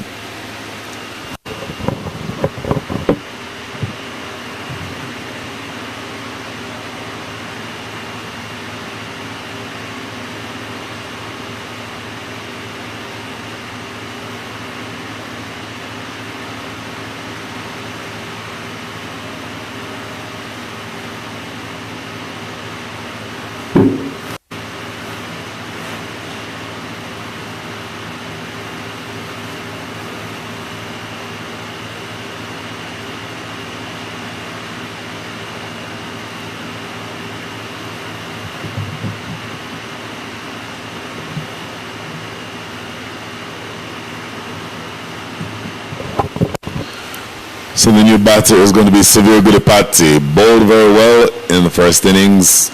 Obviously being called on now to do something very different.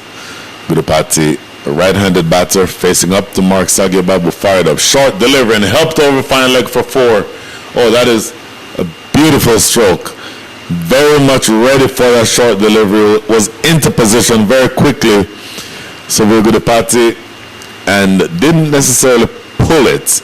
It was more that he helped it over a square leg, and that ball racing away for 4. Boy, looking at this replay, that ball was short. Certainly, you know that any fast bowler who takes a wicket, that next delivery is generally going to be very quick because of the adrenaline that's flowing. But Gudipati was absolutely ready for that delivery, helping it over backward square leg for 4. Now, Mark Sagyababu has to tell himself, I have 2 slip fielders, that's where I need to be bowling, that line. Top edge, it's going to land safely though. Deep mid wicket has some work to do, and they get 2 more runs. That was slightly better in terms of the line. The length for me is still a little bit too short. That short ball needs to be used judiciously. And on this occasion, Sagyababu probably just getting a little carried away with that short pitch delivery. He's definitely quick enough, but you still need to bowl a fuller length in these circumstances with 2 slip fielders in position. Anyway, that's the end of the over. 1 wicket falls, 9 runs in the over. At the end of 4, the score is 25 for 2.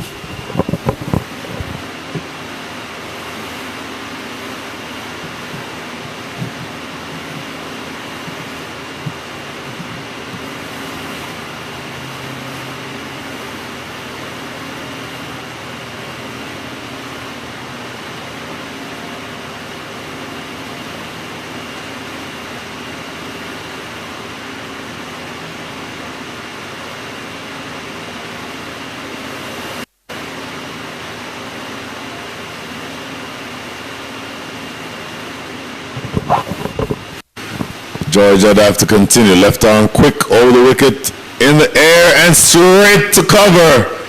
Taken straightforward catch. Looking a little bit aggressive here was the captain, Vian Mehta.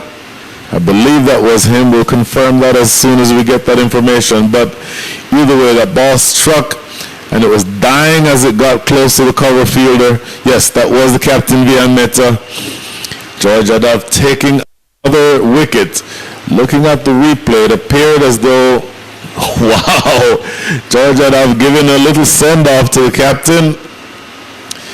But it looked as though Vihan Mehta was advancing down the wicket, looking to change the conversation, looking to put the pressure back on the bowling side. You can always second guess that decision if it doesn't result in what you'd wanted as a batter, but there's no question that that ball was struck firmly but in the air. Cover fielder was on the circle and he took it pretty straight, a pretty straightforward catch.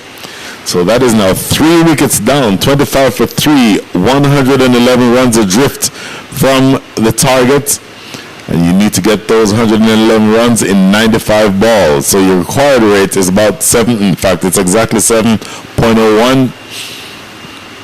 You are scoring at the rate of 6 and over. But what the situation is that you've lost a number of wickets, and you're going to have to figure out a way to score consistently without taking chances. In retrospect, you might make the argument that advancing down the wicket to an opening fast bowler is taking a bit of a risk. When, scoring at a run a ball through the next several overs of play will probably be the more conservative approach, and in all likelihood will get you closer to victory. So this is now going to be Roshan Vanam joining Subir Gudipati and facing up now to a fired up George Adav. As I said, when a fast bowler takes that next ball is usually pretty quick. Look out here. Full and straight, defended into the extra cover, in fact wide mid-off for no run.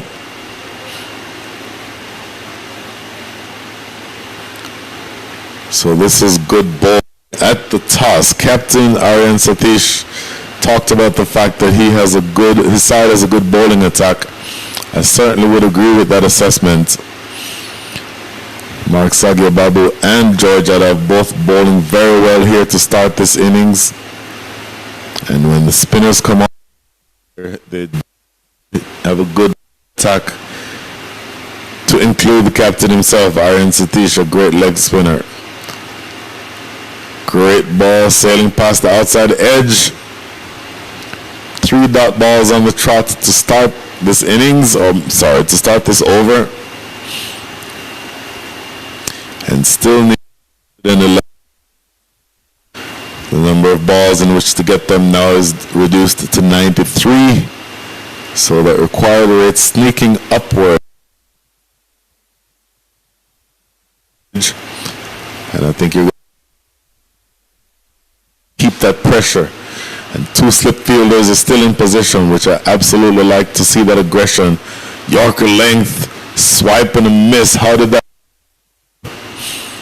George Adav, of course, anytime you have a delivery from a fast ball up that beats the outside edge, you can expect that follow through closer to the batter, ending up about 3 or 4 from Roshan Vanam on his follow through. Boy, looking at that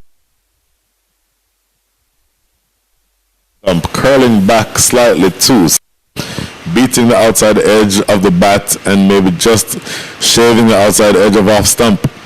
Next delivery, short, skied, nobody out there. In fact, there is somebody out there. He had some time, maybe backing off at the last second, choosing that, or electing to not go for the catch. The ball stayed in the air a long time, but that fielder deep backward or deep mid wicket had a long way to run in, so eventually chose to be more conservative. Don't know that he could have gotten there. That's a short delivery from Jadav, but it maybe just a touch too straight.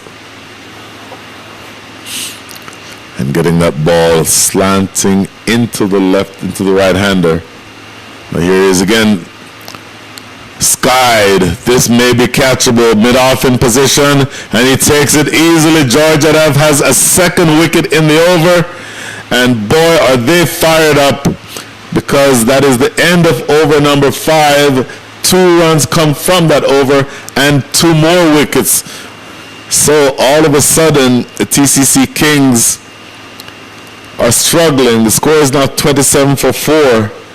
And they're looking to be aggressive, the batters, to make sure that they try to switch the momentum back away from the bowling side, but that aggression is only resulting in them losing quick wickets. So 2 runs from the over, and again 2 more wickets fall. George Adav has 3 beside his name, the other one taken by Mark Sagiababu. The opening bowlers are absolutely going crazy here, and that is the end of 4. Make that 5. After 5, the score is 27 for 4.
So the first bowling change of the innings, the opening bowlers George Adav and Mark Sagiababu have bowled very well and have done well to put the TCC Kings well and truly on the back foot.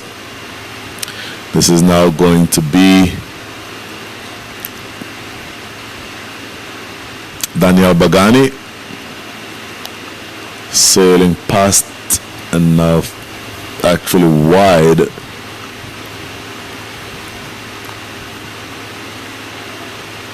Still 2 slips in position, and Daniel Bagani right arm quick. You heard me yesterday in commentary mistakenly refer to Ryan Bagani as Daniel Bagani. They're brothers and both excellent young cricketers. Next delivery, bang on target. That's a better line.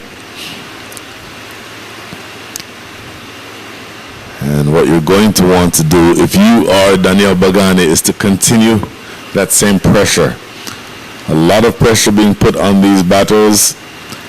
Hostile, aggressive opening spell by both George Adav and Mark Sagiababu. And then you just need to continue. This is the last over of the power play also, so you definitely want to be in a position of being able to continue and bowl well. Apologies, I may have missed what just happened, but it appears the wicket has fallen.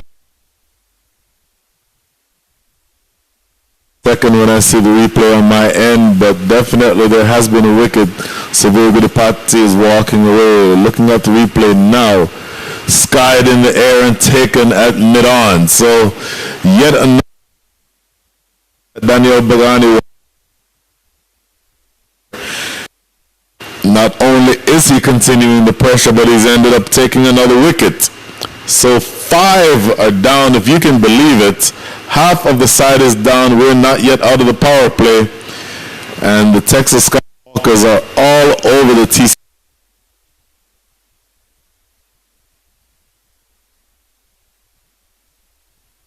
Mark Sagiababu is now into his 2 legal deliveries anyway, has 1. So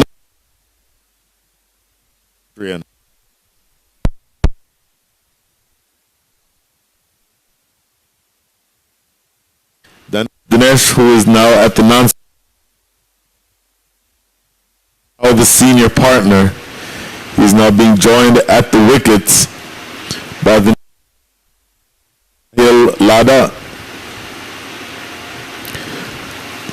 Sahil Lada and Dinesh now tasked with the ultimate rebuilding opportunity, because so much work to do here. You're going to have to stave off a fired up bowling attack.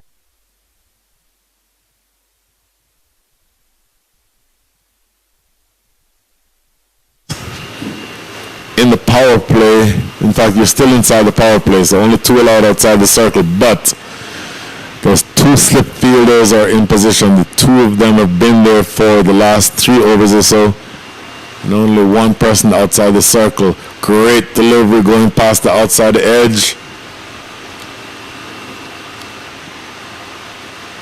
And that pressure that I referred to is really making the TCC Kings look like they are going to have trouble extricating themselves from the situation in which they're in. I think for right now they need to just forget about what the overall required rate is and simply look at continuing to try to get that ball off the square. Just get a single or 2. Just tap the ball around and run. The only run from this over so far has been from a wide, the first delivery of this over. 4 extras bowled so far, 28 runs on the board, including those 4 extras, and 5 wickets down. You're still inside the power play. 5 wickets, half your side is back in the hutch, and he's still inside the power play. Short, looking to pull that to mid wicket, nowhere near where he intended it. Goes to deep third. Coming off the cue end of the bat. Looks like he was late on the shot. Sahil Lada. And it's now Dinesh who will be asked to negotiate this last ball of the power play.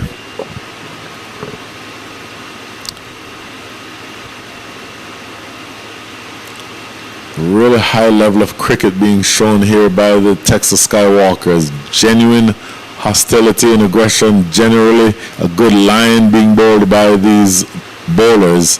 First the 2 opening bowlers and now Daniel Bagani. And this now is intentionally played down to deep third. That's just going to be a single. That is the end of the over. End of the power play, but the TCC Kings did not have that power play go the way that they wanted it to. 30 runs are on the board, so they're scoring at exactly the rate of 5 and over. But more to the point, 5 wickets are back in the shed. 30 for 5, we'll be back shortly.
The new bowler now coming in to the attack for the Skywalkers is Adi Nair.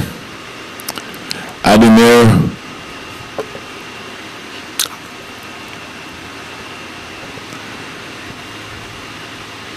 right-handed, right arm, my apologies. We'll see what his action is. Right arm leg spinner, I believe. We'll see shortly exactly what type of delivery will bowl. Yep, off or leg spin. The first delivery is outside the line of off, going through to the keeper for no run.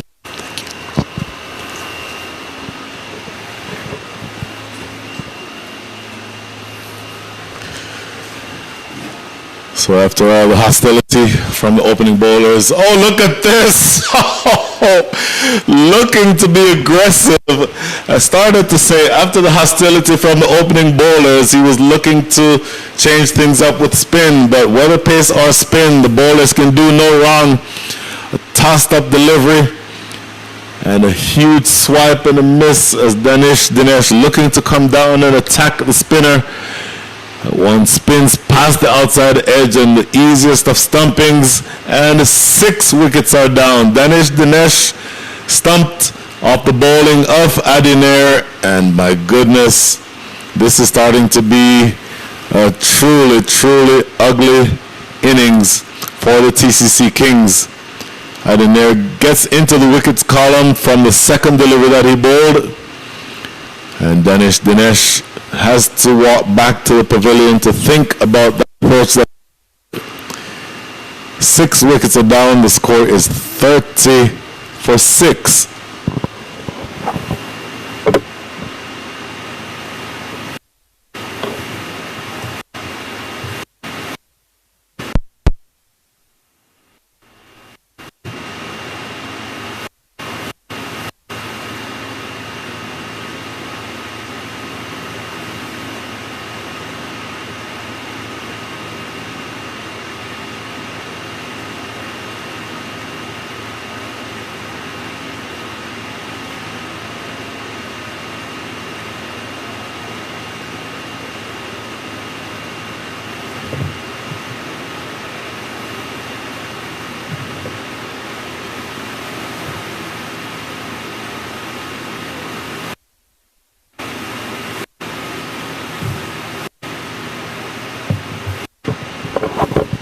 So the first runs off the bat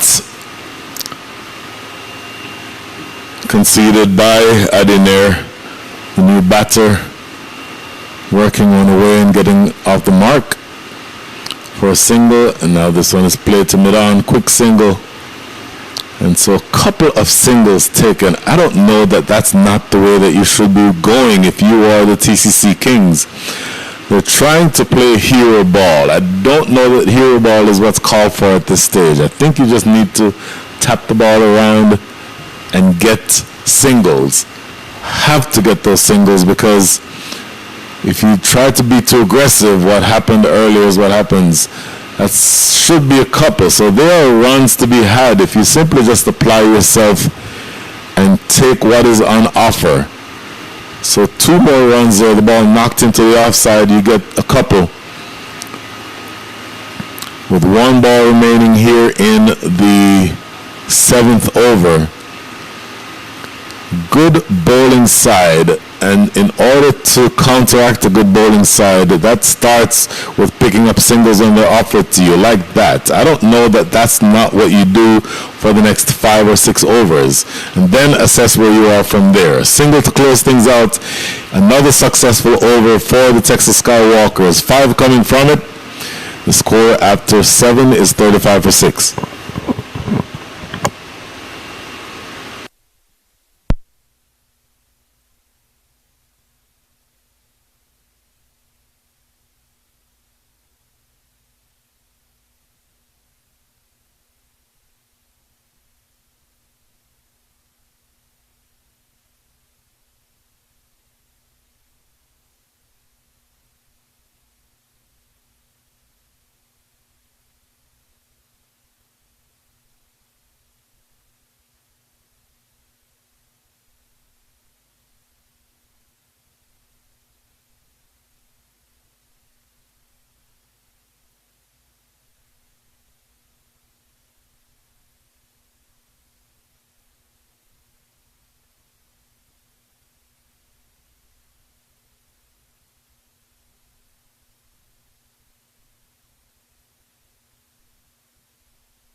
$35 for 6 in a scorecard that looks nothing like the TCC Kings were expecting.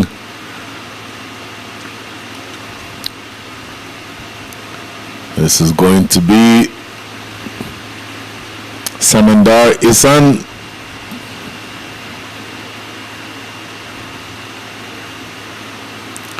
Samadar Ihsan, right arm seam bowler, bowling over the wicket. First delivery knocked down to deep third for a single.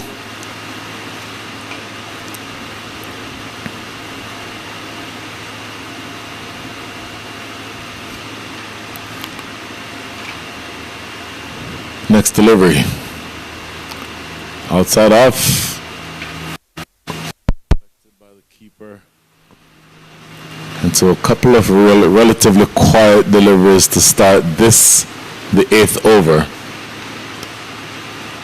And every one of these matches tends to be not only an oriented match where you want to win, but you can also treat them as learning experiences. And I think the learning experience for the Kings should be that you don't have to do it all. Oh, no ball. So that ball was wide enough to have been called a wide, but because it is apparent that Samadar Ihsan has overstepped the front crease, that it was adjudged to be a no ball. So for those of you who are wondering, if there is a no ball and a wide on the same delivery, and in fact it was not because he overstepped. I think that ball might have pitched off of the square. So I want to take another look at that. But either way, it's going to be adjudged a free hit, and then that ball going down the leg side is a wide. So that's going to be another free hit coming up. I am looking at this replay and seeing where that ball bounced. Oh, it actually pitched square. So that's yet another no ball. So a number of different types of no balls. So a ball that pitches off is a no ball. You've seen earlier in this match a ball that bounces twice before it gets to the batter is a no ball. Obviously the types of no balls that you're used to seeing are when the bowler oversteps. That's lofted in the air, will be taken as a catch, but in fact he drops it, but that doesn't make a difference because that was a free hit. You'll be out off of. You are out in one of the ways where the bowler does not get credit for the wicket. For example, you can be run out off a free hit.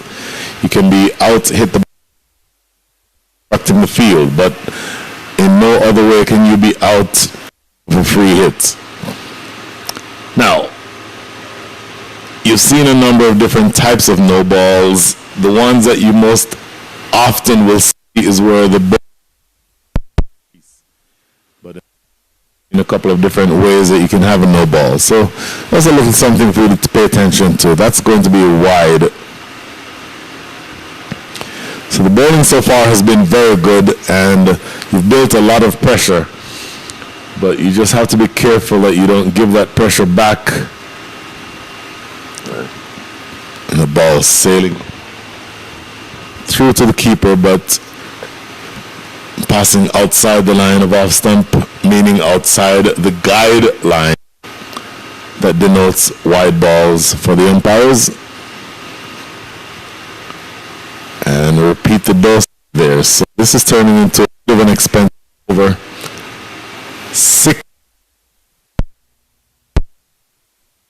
4 extras, 3 wides and a no ball.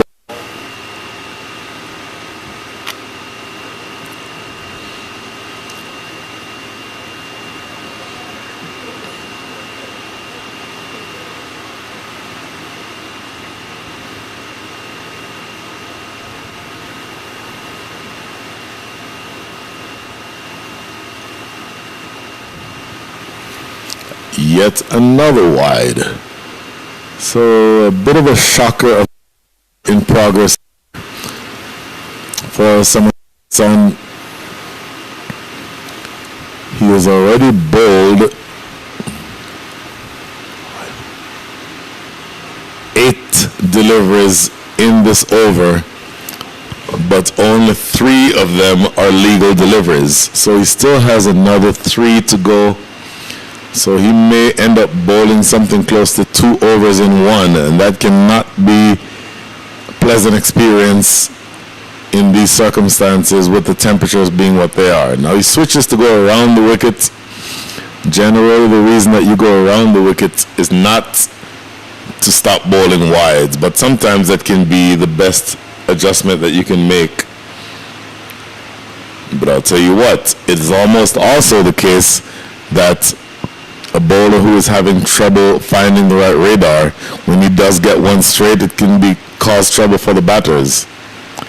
And this one, he's flirting with that line outside the line of off stump, but the last two, even though they've been wide of the batter, are not wide enough. And in fact, looking at that one, that replay may have gotten a favorable judgment from umpire Rakesh Jain, because that was very much outside the line. And this is played back to the bowler himself. He feels it on his follow through. There is no run. That is the end of the over. 11 deliveries for that over, and by all rights, very honestly, it could have been that he could have had to bowl another one. But umpire Rakesh Jain, I think, making sure that the young man gets out of the over without much damage. 42 for 6 is the score after 8. And by the way, just so you all are aware, if you don't know this, that wide line for the umpires is a guideline. There is nothing in the books that says if that ball is outside the line of off, the umpire has to call it wide, or if it is inside the line of off, meaning that line outside of off stump, that the umpire has to judge it as a legal delivery. It's there as a guideline, but the umpire has tremendous latitude to be able to make that call. So umpire Rakesh Jain doing what he's empowered to do under the rules, in my mind, making sure that that over is ended in such a way that doesn't damage the young man's efforts.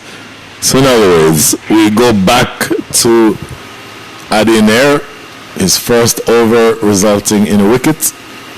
He's now back bowling his second over.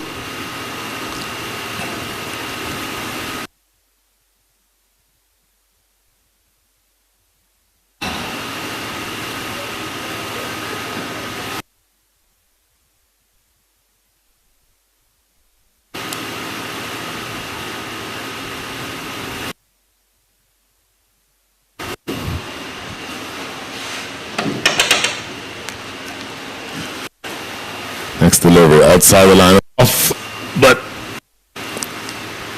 not too wide. So 2 dot balls, a little bit more sedate start to this over by Adi Nair.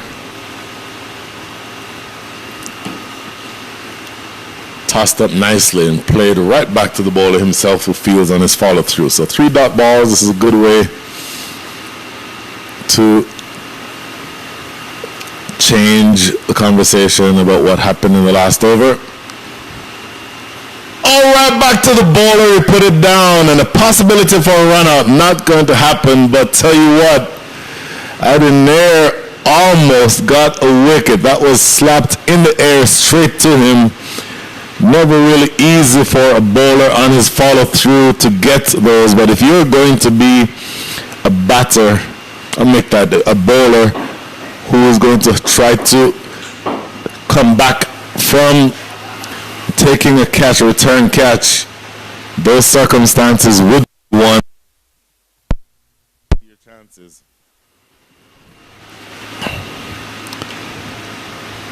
And he compounds that drop by bowling a wide the next ball. So let's see if he can recover from that. Lofted over, extra cover. There should be at least 2 here, and in fact, it goes all the way for 4. So he's not going to like that Adi Nair, because not only did he not get the wicket, by all means, he should have gotten that wicket. And I think that you see his reaction. He's slamming it. So I started saying, if there's going to be a return catch, if you're going to take it, the circumstances under which it's easy to take a return catch are that it has to be your strong side, your right side in the case of Adi Nair, and it has to be high enough. Appeal for a catch and gone! So he does get the wicket eventually anyway. So adding there, I'll get back to my previous point a little bit later. So he tosses this one up beautifully and see immediately the appeal by Adinair and by the keeper himself. That is Ronak Saluja. And they both immediately go up and the appeal answered in the affirmative by Naveed Siddiqui. So that is now 7 wickets down, if you can believe it. We are only 8 overs and 4 balls into the innings and already 7 wickets are down. In fact, that was the last ball of the over. So a productive over, 5 runs coming from it, but yet another wicket. The bowlers are having all the conversation in what's going on in this match, and I believe that is time for a strategic timeout. In fact, looking at the umpires, yep, they do now signal that strategic timeout, and so we'll be taking a short break. We'll be back in 5 minutes.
Welcome back to the Prairie View Cricket Complex. The TCC Kings chasing 136 for victory, which I said a number of times was a below par score.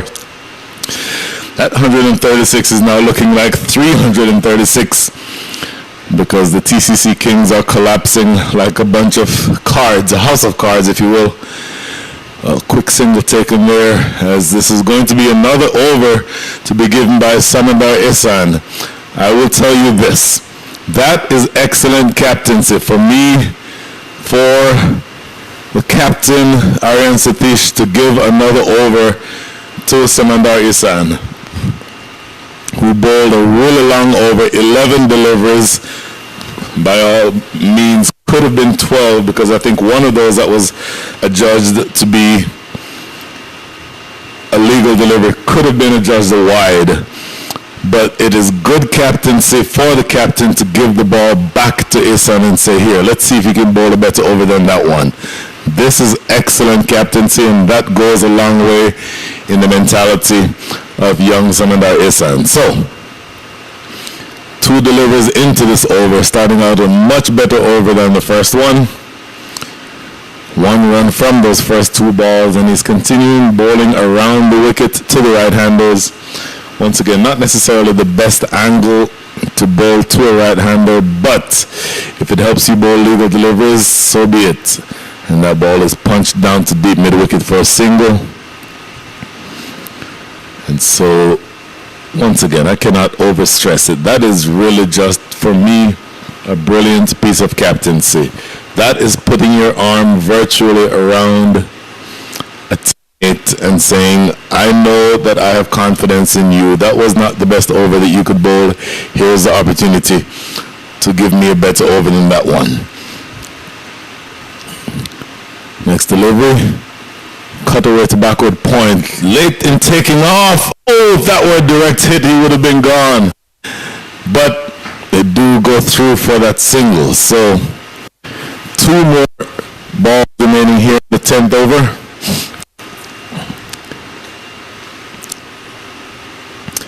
And I will tell you that in those 2 balls, with only 49 runs on the board, you still need another 87 runs with 62 balls to go, but your 7 wickets down. Mr. Ramji Subramanian, we are number 1 in this match and then number 2 in the tournament so far. Thank you, Brian. First off, thanks once again to Brian for coming all the way and being part of this HYPL family and doing this wonderful commentary for us. I think TCC actually, when they bowled, they had taken quick wickets, but then let the Skywalkers in by giving those extra 20 runs. They should have wrapped them out in 110, 115, but that extra 20 runs actually costed big. And in the chase, I think they lost the plot the moment they lost Ansh in the first over. I just talked about this. That's the end of the over, by the way. 10 overs up. We're halfway through the chase. 51 without loss. 51 for 7 is the score. But I just talked about this. The over that Samandar Ihsan just bowled, his first over, he bowled 5 extras. In all honesty, could have been 6. I think there was one of the deliveries where umpire Rakesh Jain said, okay, I'll just let that one go. So bowling 11 deliveries in an over, almost by definition, is an over that you can do better than. What do you think about the captaincy of Aryan Satish to give him another over immediately after that? Well, I think sometimes the captains have this thought process that I don't want to judge a bowler by just one single over. Maybe he will bounce back, and it has proven to be right in several instances. And again, it can go the other way too, because if the first over doesn't go your way, you're mentally down, and if you're still hanging around in the same mindset, then you could impact the second over too. But if you are someone who's like a fighter and who can bounce back and deliver what your captain asked for, that is what the captain would expect from you. So your captain wants to give the benefit of doubt to the bowler to see if he can make it in his second over. I see that almost exactly the way that you saw it, and the difference is a subtle difference, but in many ways you don't want that to be the last impression that the bowler had of himself as a bowler. In his mind, he's thinking, I know I can bowl better than that. And if he gets taken out of the attack at that point, then that can have a deflating effect on him. The fact that Aryan Satish, and I hate to keep belaboring this, I've been talking about it for 2 overs now, but in addition to being the type of match that, you want to play, you want to win, you want to put your best effort forward, but part of this is also helping to develop younger or more or less experienced players, and I think that's a major piece of it that somebody who is at the stature of Aryan Satish will understand. Yeah, I think that also reflects on the reason why he's been part of the under-19 squad, representing USA, and then also now the team is qualified for a berth in the World Cup under-19 that will happen in 2024. So a lot of learning for these young guns, definitely.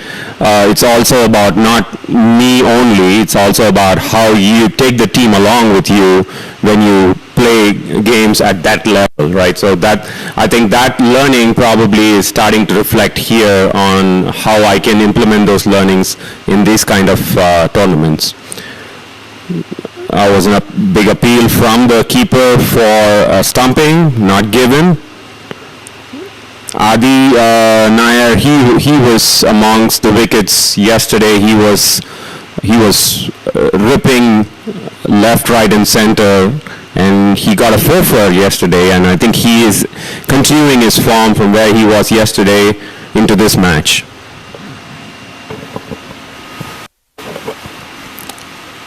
What do you think the team managers, is that's a swipe and a miss, if the team managers have a game that is, at this point, you would say definitely one-sided. If you look at the specific numbers, you're looking at around 9 runs and over that's needed to be victorious.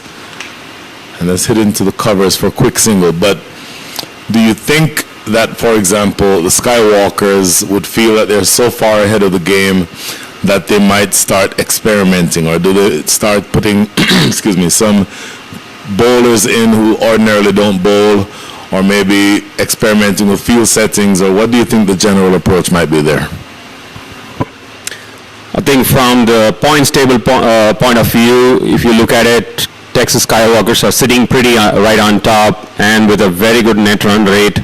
So this game and possibly this game is pretty much done unless a miracle happens, right? So this game and possibly the next game in the afternoon could be their training ground to experiment some of their not tested bowlers and batters to see how they can leverage on them and bring them up with their confidence so that they will be able to deliver when it really matters in a crunch game. So this is going to be, looks like Daniel Bagani back into the attack. Short, cut into the covers, gets through the fielder at cover. Probably 2 runs if they run hard. Coming back and they'll get there easily. Oh, look at that long gun of a throw. The level, so let me ask you this, a different question. The level of cricketing, let's call it IQ on display, particularly for the Texas Skywalkers. Ability in the field, strong throws, good backing up, taking a shot at the stumps in ways that sort of emphasize the fact that they've drilled these sorts of drills into the mentality of the players over the several years. Talk about how their IQ appears, at least the way that somebody who's observing this match might be able to experience it. Okay, I've seen a dramatic shift in the way Skywalkers are approaching these games since the start of this season 6 of Houston Youth Premier League. Another possible contributing factor is, two possible contributing factors could be: one is the presence of an under-19 World Cup team player in the mix, and now the team is also being coached by one of the coaches who was part of the coaching squad, Neeraj Dheer, that went to Toronto for the under-19 Americas qualifier. So he has been known to be a taskmaster in terms of getting the best out of. When I say taskmaster, it's not about a military kind of approach, but it's about getting the best out of each player. Definitely, he strongly believes that the players have a potential, and that's why they are in the team.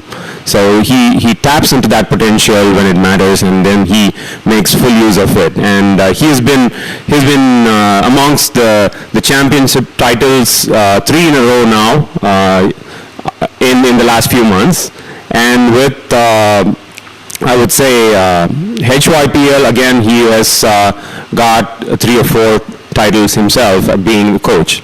So a lot of this also goes into the drills that goes with the players. 60 for 7 with 1 ball remaining in the 12th. Somebody who is intricately involved in the planning, the preparation of all of the HYP events over the last several years. What edition is this? 6.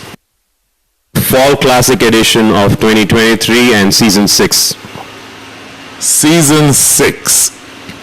Talk about how this tournament has grown, and maybe more globally about the stepping stone that this can provide for youngsters, not just in the Houston area, but nationwide, to be able to elevate their standard of cricket and play against kids who are their age and younger and older, to be able to sort of take their game up to another level and then be able to go as high as to be able to represent the USA.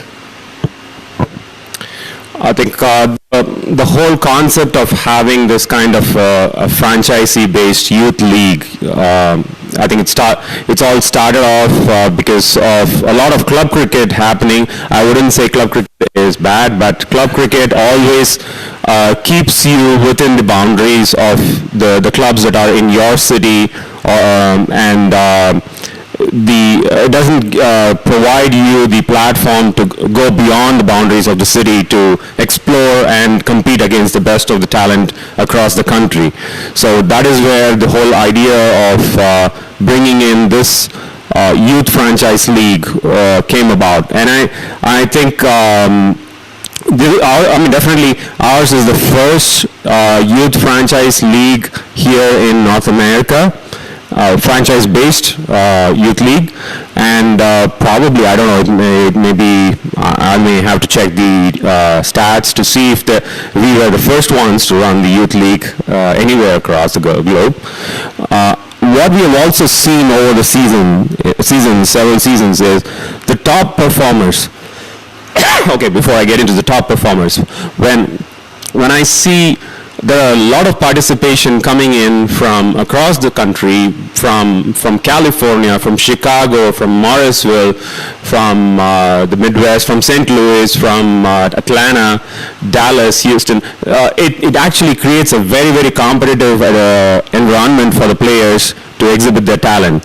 And what we have also noticed is over the seasons, the top performers in each tournament, be it the best batter, best bowler, MVP, they get immediately recognized by the next level leagues like the minor league tournaments, and they get picked in the draft immediately. And then they also I don't know if it's more of a coincidence or not, but players who perform here immediately start clicking in even national level tournaments. So we are very happy as organizers of Houston Youth Premier League that we are able to create such a platform for the kids, and they are able to express themselves, they are able to perform and get noticed. So that is the success of Houston Youth Premier League. And while I'm not necessarily trying to turn this into a commercial for the Houston Youth Premier League, talk about the different organizations that are involved in making this a success. Something like this does not happen with, look, you, Vinod, and Raj, and gentlemen of that stature, work your heads off. I've known you for a very long time, and I know how much work that goes into this, but it doesn't happen without the support of organizations that can lend their resources to assist in putting on a tournament like this. So talk about some of those. And if you want to talk about specifics, that'd be good too. Definitely. I think it takes a village to run this kind of a tournament all the time. While the think tank is the three of us, Vinod, Raj, and myself, but a lot of preparation goes in the background, and also facilities like Prairie View Cricket Complex, the Musa Stadium. These are the big partners in terms of offering these facilities for youth cricket. So without these facilities, I think it's absolutely impossible to conduct this quality of tournament for the players. So first off, the facilities comes into picture. Then the local youth clubs, of course. Youth clubs are the ones who are feeding the players from the local city, from Houston, right? And also about the clubs in other cities like Dallas, Austin, and from different states across the country. The local clubs are the ones who are seeing value in sending their players to participate in these kind of tournaments, right? And we are a non-profit organization. We are not here for money. We basically look at creating the platform. So we are a non-profit organization. We definitely depend a lot on sponsors who can support us in these kind of tournaments. So that is very, very key for us. So whoever is listening to this, if you are willing to contribute to youth cricket, please go ahead and contact us at hyplcricket@gmail.com, and if you're happy to donate, we will be glad to accept your donation as well. And there are the generous people from the Houston cricket community who have been our pillar of support. I would also like to name a few, but I don't want to miss out. That becomes a bigger then. So I would say everybody here in Houston cricket community has been of great help. Yes. and I would also like to add one more person into this list. That's you, Brian. You have been with us from the first season onwards. You have been supporting us no matter what. The moment you were always just a text message away. The moment we say, hey, we have this tournament happening, the first thing you ask us was, okay, where is the schedule? Give me the players list, right? No questions asked. That's how cooperative you were all the time, right? So, as I said, it takes a village, and you are all part of that village who are making this happen. I will say this. Number one,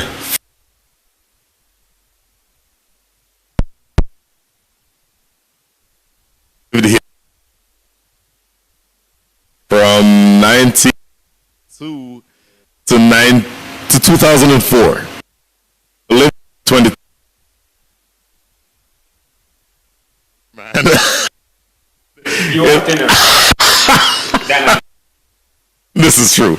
But I played here, and I would say the vast majority of my cricket experience in this country happened in Houston. And so even though 150 miles away in Austin,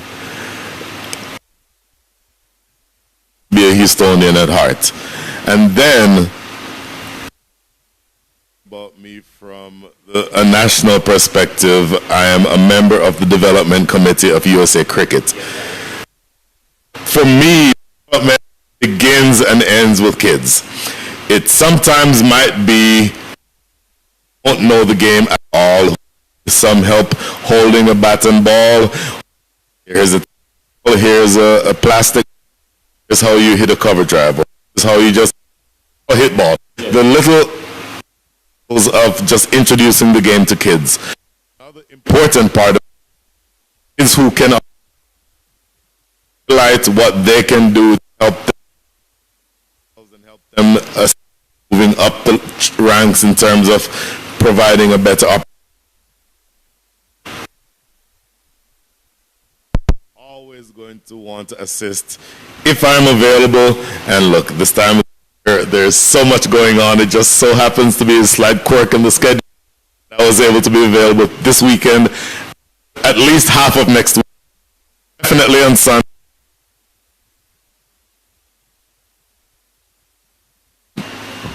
And just as a disclaimer here, if something happened to the schedule change for minor league for next weekend, we are not the contributing factor for that. It just happened as a coincidence, right? And I would say it was a positive coincidence in favor of Houston Youth Premier League, so we can have the services of Brian here at the commentary box.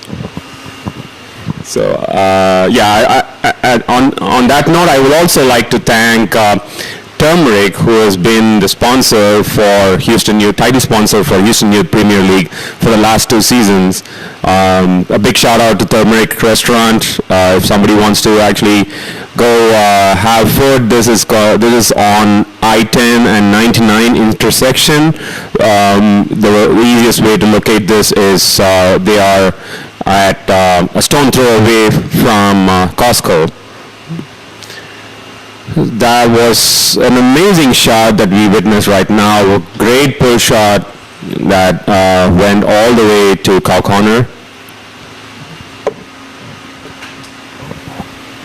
So a word about this game before I ask you my next question. That is the end of the 14th over. Actually, 1 ball remaining in the 14th over. And with that 1 ball, there's another 59 runs needed, 37 balls in which to get them. Now, this is clipped to deep backward square. They'll get a single. So that is just 58 more runs needed, 36. I'll tell you what, this pair has put on a decent partnership. I don't know how close they'll come to the target because they still need 10 runs and over. 10 runs and over is always difficult. 10 runs. Not easy.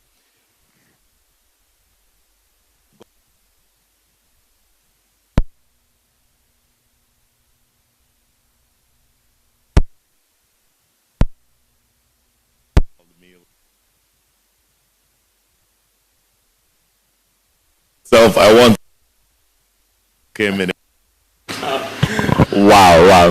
I would definitely expect that response from all the adults who enjoyed that meal. But I know it was slightly high on the spicy content. But also, all Asian descent and Jamaican descent always like that kind of a meal. As I said, Turmeric, you have been a great sponsor for us and continue to sponsor us season after season. A quick update on that note regarding the other senior match that's going on.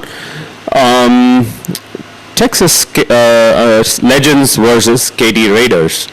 And it's a must-win for both the team because they lost both their games on day 1. So they had to definitely win this to stay in contention.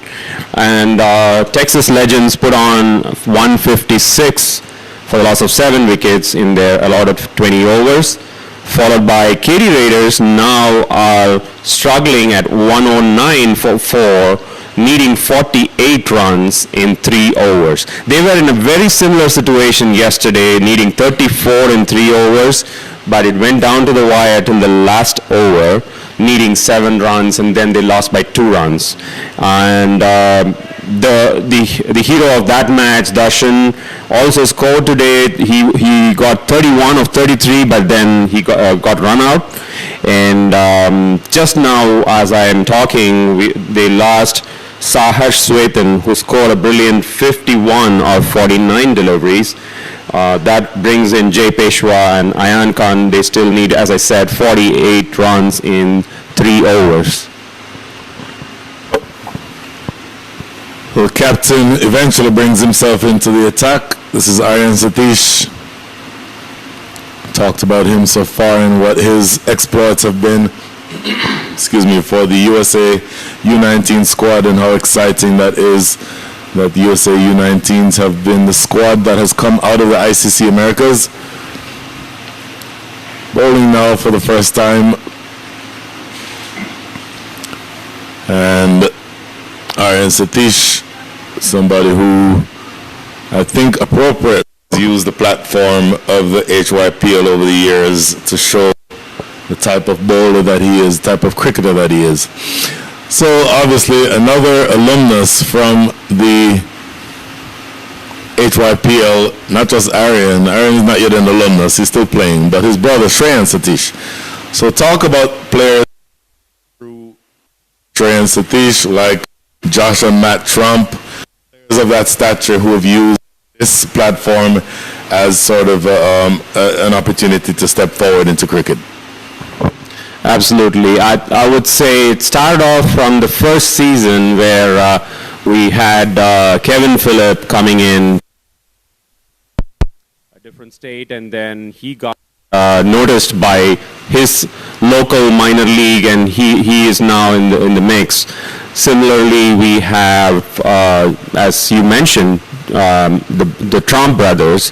They were part of Houston Youth Premier League last season. They had a record-breaking game, one scoring, one the other one overachieving that, going a few more runs beyond that, and won the match for the team. So now they both got picked up in the minor league as part of Houston Hurricane, and interestingly, they also had Matthew Trump playing for Seattle Orcas as part of the Major League Cricket. So that is a big success of playing and performing in these kind of tournaments. Talking about bowlers, we had Arun Nadkarni and being part of the HYPL, and he was in fact the, and now he has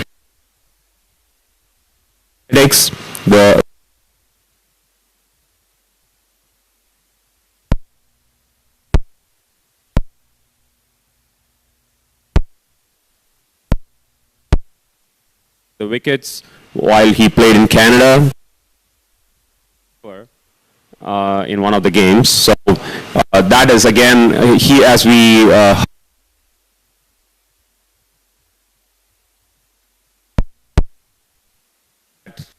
into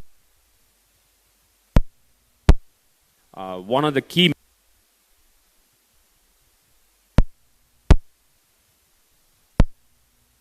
you get that pressure converted into pleasure, and that pleasure is what drives you, and that is the message that he carried when he went to Canada, and that he was able to use that experience from HYPL and perform to his maximum potential there.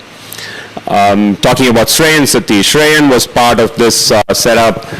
He played a few seasons, and he has been amongst the top run makers in HYPL, and now he's been the most sought after batter here in the Houston Cricket League. He's been playing really well, and he's been scoring consistently, and he's also has been drafted by the Lone Star Athletics team here in the minor league.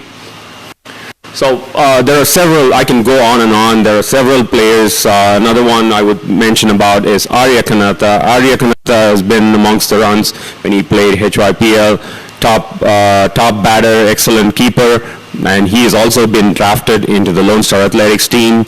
So the success of these players defines the success of HYPL. Absolutely amazing and important platform By the way, we talk all the way through a strategic timeout. So we are into now the last 5 overs of the innings. 53 runs needed in 5 overs with 3 wickets in hand. So is it doable? Yes. Is it likely? I'll tell you what, this partnership with Aryan and Krish Patel, really Aryan Tumala and Krish Patel has borne fruit. They actually appear to be the type of pair that can sort of grab the bull by the horns and try to take the game deep. In other words, just try to pick up 1s and 2s, pick up the odd boundary, and maybe you go into the last 2 overs needing 19 runs or 24 runs, and then you throw your bat and see what happens. But more to the point, I think the more consistent approach, the middle order, I think, had some work to do, had the opportunity to sort of take a more positive but circumspect approach. I think if they look back at this match, they will see that they squandered the opportunity to be more competitive against really what is a very good side in the Texas Skywalkers. And now this is going to be Mark Sagibabu. Skied in the air, catchable, and dropped. It has to count as a drop because he got both hands to it at deep mid-wicket. That might have been George Jadav out there. I need to confirm that. He's a little far away from us to be able to make sure, but very athletic effort to try to get to that ball, but having gotten there, you would think that he might have had the opportunity to catch it and not able to put that away. So 4 runs to start the last 5 overs. 30 balls and 53 runs is what this stretch of cricket started with. This is pulled away massively, and that goes for 6. So first a 4, then a 6. So 10 runs from the first 2 balls. I started saying we started this over with 53 needed in 30 balls. Well, it's now 43 needed in 28 balls. The equation shifts. That's just those 2 deliveries. And this is Krish Patel on strike. He's now 22 from 16. Aryan Tumala, 27 from 29. And all of a sudden, this match has a slightly different feel about it. It's still a very steep uphill climb, but this pair at the wicket is starting to make things interesting. So the field in the deep, there's a deep square leg, there's a deep mid-wicket. And now there's going to be a fielder, looks like Daniel Bagani dropping back to deep cover. And there's also a long on and a long off. So those are the 5 outside the circle, everyone else inside. Slow delivery, looks to work this away. Kind of a thick inside edge running down to deep square leg for a single. So you can sometimes, as a fast bowler, commit the cardinal sin of running in and hitting the deck hard, and just because things have been going your way so far, you get suckered into thinking, I'll come up and I'll bowl a bouncer and I'll knock him over. Well, sometimes the man with the bat in hand gets to have something to say about that as well. Good length delivery, but it's flashed away, thick outside the edge, and it's going to run down to deep third for another 4. So this is turning into an expensive over for Mark Sagibabu. 15 from the over so far with 2 balls to come. And look at this, we're 98 for 7. So another 38 runs needed in 26 balls. That required rate now down to 8.77. So this is the type of over that was needed by the TCC Kings. Your thoughts, Ramji? I think TCC Kings are doing this on purpose, that they have kept 2 of their big hitters to the very end. Both Krish Patel and Aryan Tumala are capable of clearing the fence on any given day. And I think they proved in this very over that they are capable of doing that. So that I don't know if that's going to help at this stage or not, but if it helps, that would be a masterstroke. Oh, looking through, he ran it off the face of the bat, and oh my goodness, Aryan Tamala maybe being a little too cute by half, looking to run that down to deep third, and only succeeding in guiding that ball right into the gloves of Saluja. So that is the end of what was a really good partnership. Just steering that one off the face of the bat. You were doing well counter-attacking in the back end of the innings, but now that is the end of the partnership, and Aryan Tamala, unfortunately for him, has to walk off. 8th wicket is down. I don't know if that I jinxed that partnership, talking about their power hitting skills. I think it's going to be a very, very uphill, if not impossible task for TCC to pull out a miracle at this stage.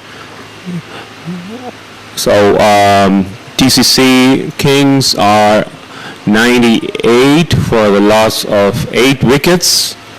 New batter coming in.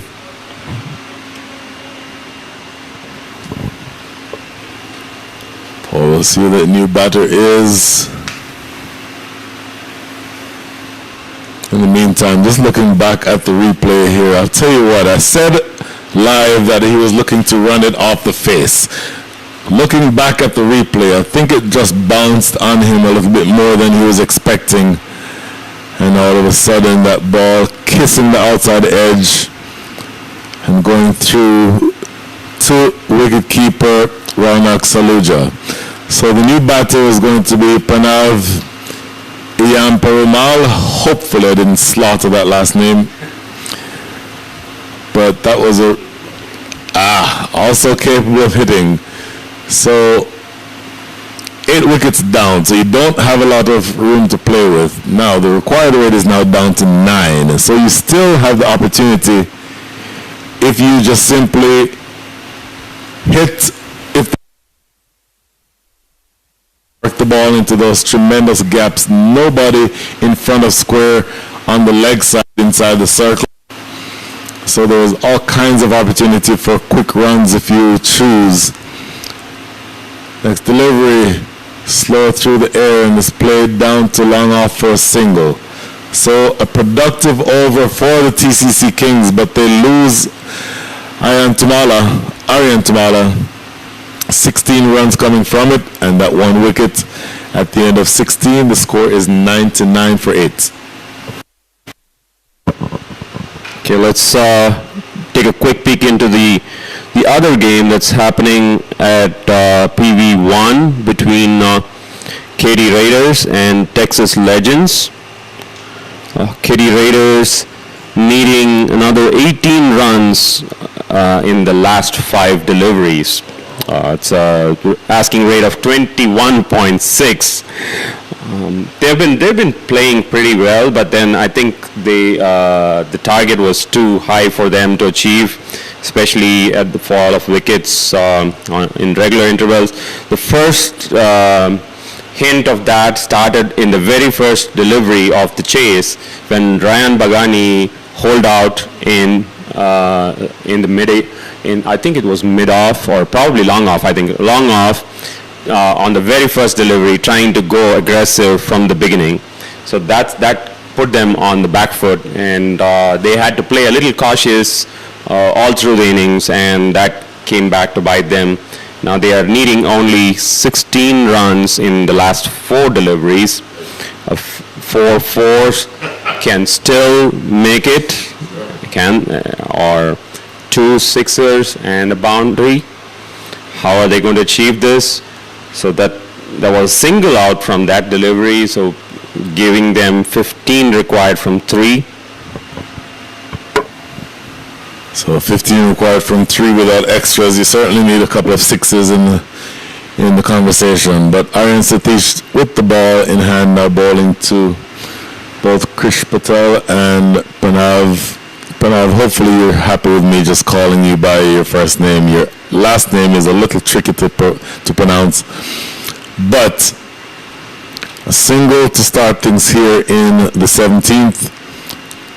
And Satish only bowled 1 over so far. So in theory, he could bowl over 17 and 19. He's not going to bowl his full quarter. Held himself back, probably more so because of the way the game is going. Pushes this one through more quickly and flatly and punched down the ground for a single. So very exciting last.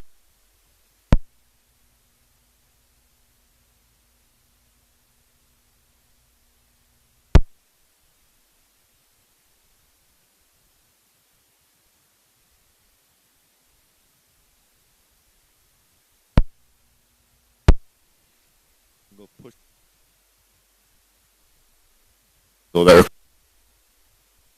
9.71. 102 for 8. So another 34 runs needed in corner. Do they come back for 2? They do. Strong throw to the non-strike.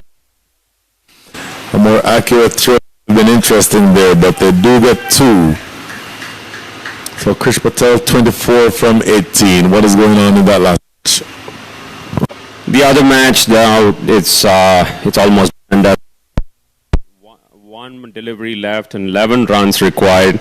They lost a wicket in the last over as well, so that's 5 wickets down for KD Raiders. KD Raiders have been the defending champion coming into this tournament, and this apparently is going to be their 3rd straight loss in this tournament. And the final delivery was also bowled, and KD Raiders wrapped up with 147, chasing 157. So Texas Legends win this particular must-win game by 9 runs, getting those important 6 points in the points table, and showing that they are still in contention. That is a very interesting result from that other side, and a little surprising about the KT Raiders. In fact, in this game that we're watching, I think you just saw where Krish Patel skied one, trying to attack Aryan Satish, not the easiest bowler in the world to attack, and ends up and Aryan Satish himself takes the return catch. Pretty straightforward catch for him, and that is the 9th wicket down. So you're down to the last pair. You still need another 31 runs. That is the end of the 17th over. So in 18 balls, you need another 31 runs. So thank you very much, Ramju. Really good catching up with you and hearing all the information about the last several years worth of treasure from the Houston Youth Premier League. And so we're... Thank you, Arnold. So the last pair at the wicket, this is going to be Saket Narla and Pranav Iamperumal. 18 balls remaining, 31 runs. So the required rate is above 10 and over. And you only have 1 wicket to play with. So it's not going to be easy. Is it doable? Absolutely. But it will never be easy under these circumstances. And once again, the Texas Skywalkers are a brilliant cricketing side. And they have the ability to attack from a number of different ways. Certainly able to attack with spin, and their pace bowlers are excellent. Joy Jadhav still has 1 over remaining. Mark Sagaya Babu, I think, still has 1. I stand to be corrected on that. And then the spinners who've come in. This is going to be now different bowler coming from the northern end of the ground, the forest end, that is clipped around the corner. Should just get 1. No, they come back for 2. Strong throw. Look out here. A more accurate throw. Might have asked the question. Boy, that would not have been an easy decision to explain had they been run out there. But in the meantime, You'll take the 2 runs. Tossed up, swipe and a miss outside the line of off. And that's a dot ball. In fact, this bowler is one of 3 number 23s on the side. I believe this is Shavan Chakraborty. That's played down the ground for a single.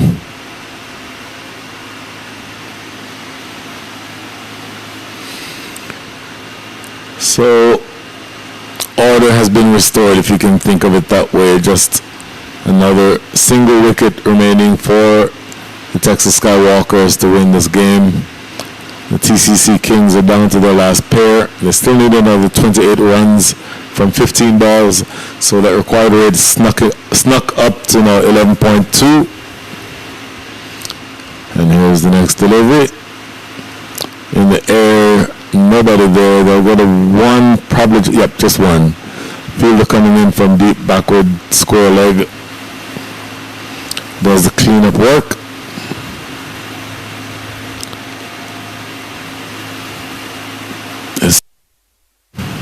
Shayan Chakraborty. Now bowling to Pranav.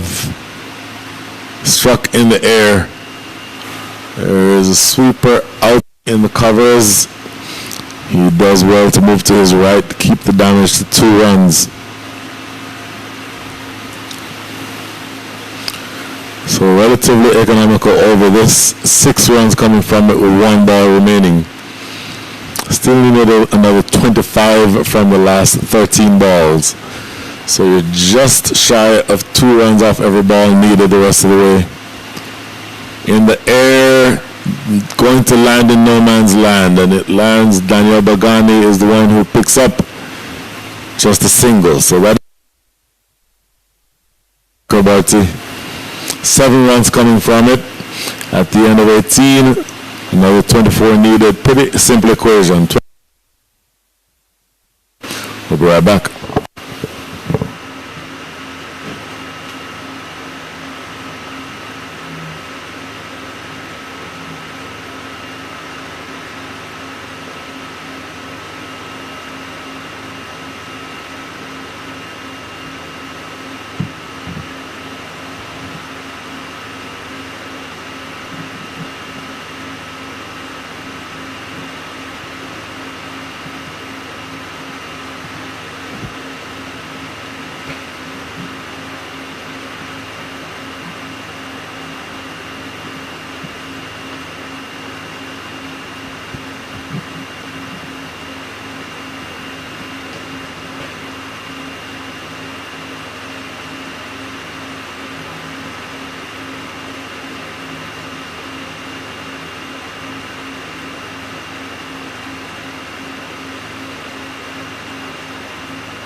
Aaron Satish back into the attack. This ball is stroked down the ground for what should be a single. Yep.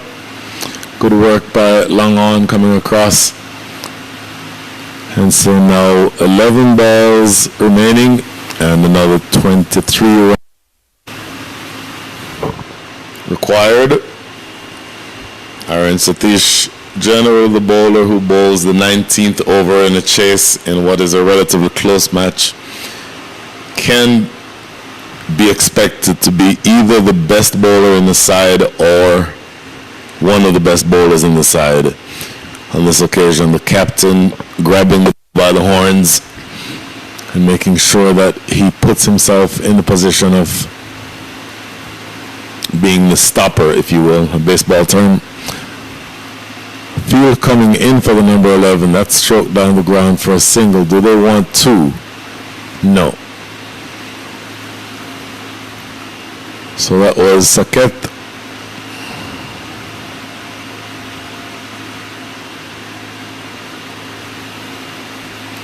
And now this next delivery, Field dropping back. Stroked 2 extra cover, just a single.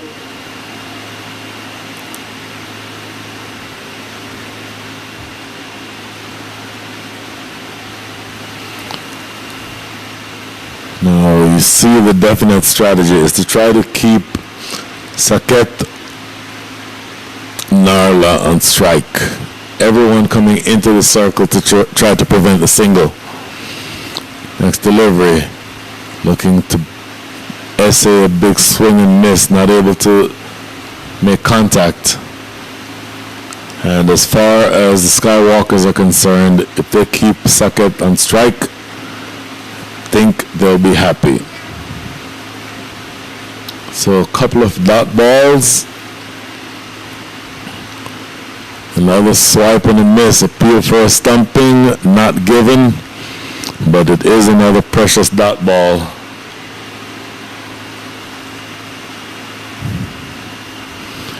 And so now, a small matter of 21 runs to get in 7 balls. And of course, you see the field now drop back because they want to encourage the single. It'll be interesting to see if they take the single here if one is offered. Stroke down the ground, they do take the single, so that does mean that Saket will remain on strike. I don't know if you are the TCC Kings that you don't refuse that single, so that Pranav Iamperumal remains on strike to start the 20th over. As it is, they need 20 more runs, and with the young Saket Narla on strike, you're going to want to have him get off strike as soon as possible and give Pranav Iamperumal the opportunity to hit out. It's going to be difficult, no question. 20 runs and over is never something that you can just roll over and roll out of bed and get. And then in particular, if you have only the last pair at the wicket, it makes it that much harder. But to whatever extent you can, now is the chance to show what you're made of if you have that in you. And of course, the field all in again, looking to prevent the single. Lofted down the ground, that is over the top. That's going to run away for 4. Nope, pulled back in front of the ropes. They get 2. So they still get 2 more, so 18 from 5 now. So credit to Saket Narla. He says, I have a bat in hand, I can also swing it. So everyone inside still stopping 1.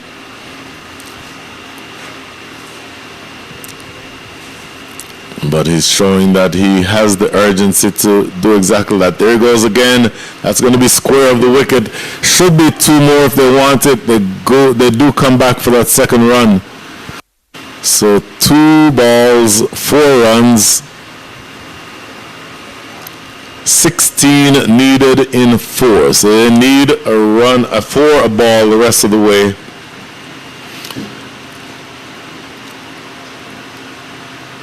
You can be sure that everyone will stay inside the circle.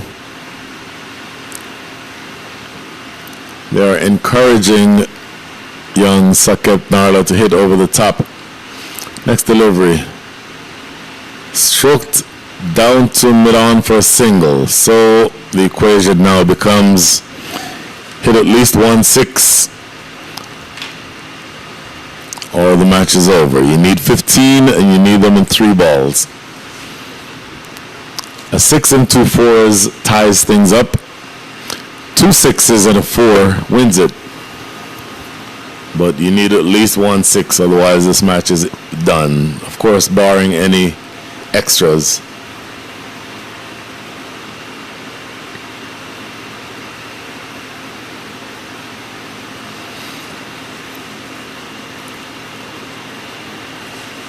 Here's the delivery, looking big, and that is a dot ball, and that effectively is the end of the game, because unless there are any extras, there's no way to get 15 runs in 2 balls. A match that came actually much closer toward the end than it appeared for much of the chase, but it appears that we're going to get a pretty straightforward result here. They take a single here. That is a bias. It's signaled by umpire Rakesh Jain. And so 1 ball remaining. If it matters, 14 runs away from victory, but again, without extras, you're not going to get 14 runs in 1 ball. Next delivery, last delivery of the match, and it's lofted down to deep mid-wicket. They will get a single. And so that is the end of the innings. Everyone will get together and shake hands. The final score is 123. And so the TCC Kings, chasing 136, are only able to muster that amount, 123 for 9. So the Texas Skywalkers end up winning by 12 runs. Just a second to go through the scorecard. And there we see 123 for 9. Skywalkers, when they batted, were led by Raunak Saluja, 20 from 18, Rashin Qatari, 18 from 24, Mark Sagayababu, 15 from 13. Extras is among the mix there with 17. And for the bowlers, the best of the bowlers for me was the captain, Vihan Mehta, 5 for 19 from 4 overs, supported by Savil Gudipati, 3 for 23 from his 4 overs. And then when the TCC Kings batted, didn't really do much at the top of the order. Ansh Boyer, unfortunately, dismissed without scoring. Pranav Nair, 4 from 8. Vihan Mehta, 12 from 12. Savil Gudipati, 6 from 4. Rochan Vanam, 2 from 5. Danish Dinesh, 1 from 3. Sahil Lada, 7 from 13. 31 from 31. Batted well towards the end. Put on a good partnership with Krish Patel, 26 from 21. And then Pranav Ian Puramal chipping in at the end with 12 from 12. Saket Nala, 9 from 9. But they were always going to be swimming upstream. The bowlers, George Adav and Mark Sagayababu, bowled very well, aggressively in hostile fashion. George Adav, the best of the pace bowlers, 3 overs, 3 for 7. Mark Sagayababu, 3 overs, expensive, but took wickets, 2 for 34. Then Daniel Bagani, 1 for 16. Adinair, 2 for 22. Samanda Isan, none for 12. And Aryan Satish, the captain, chipping in at the end, 2 for 14. Or 2 of 14. I'll tell you, this was an exciting match for some of it, and it got good towards the end, got close toward the end. But ultimately, the Texas Skywalkers hold off a late charge by the TCC Kings to take victory by 12 runs. So a short break for us. I believe the next match starts at 2:30 or maybe 2 o'clock. Let's say 2 o'clock. Toss should be coming up shortly, and then we'll join the junior division for the next match. For now, signing off from Prairie View Cricket Complex, Brian Walters, happy to have been with you. Join us for the second match in about 30 minutes.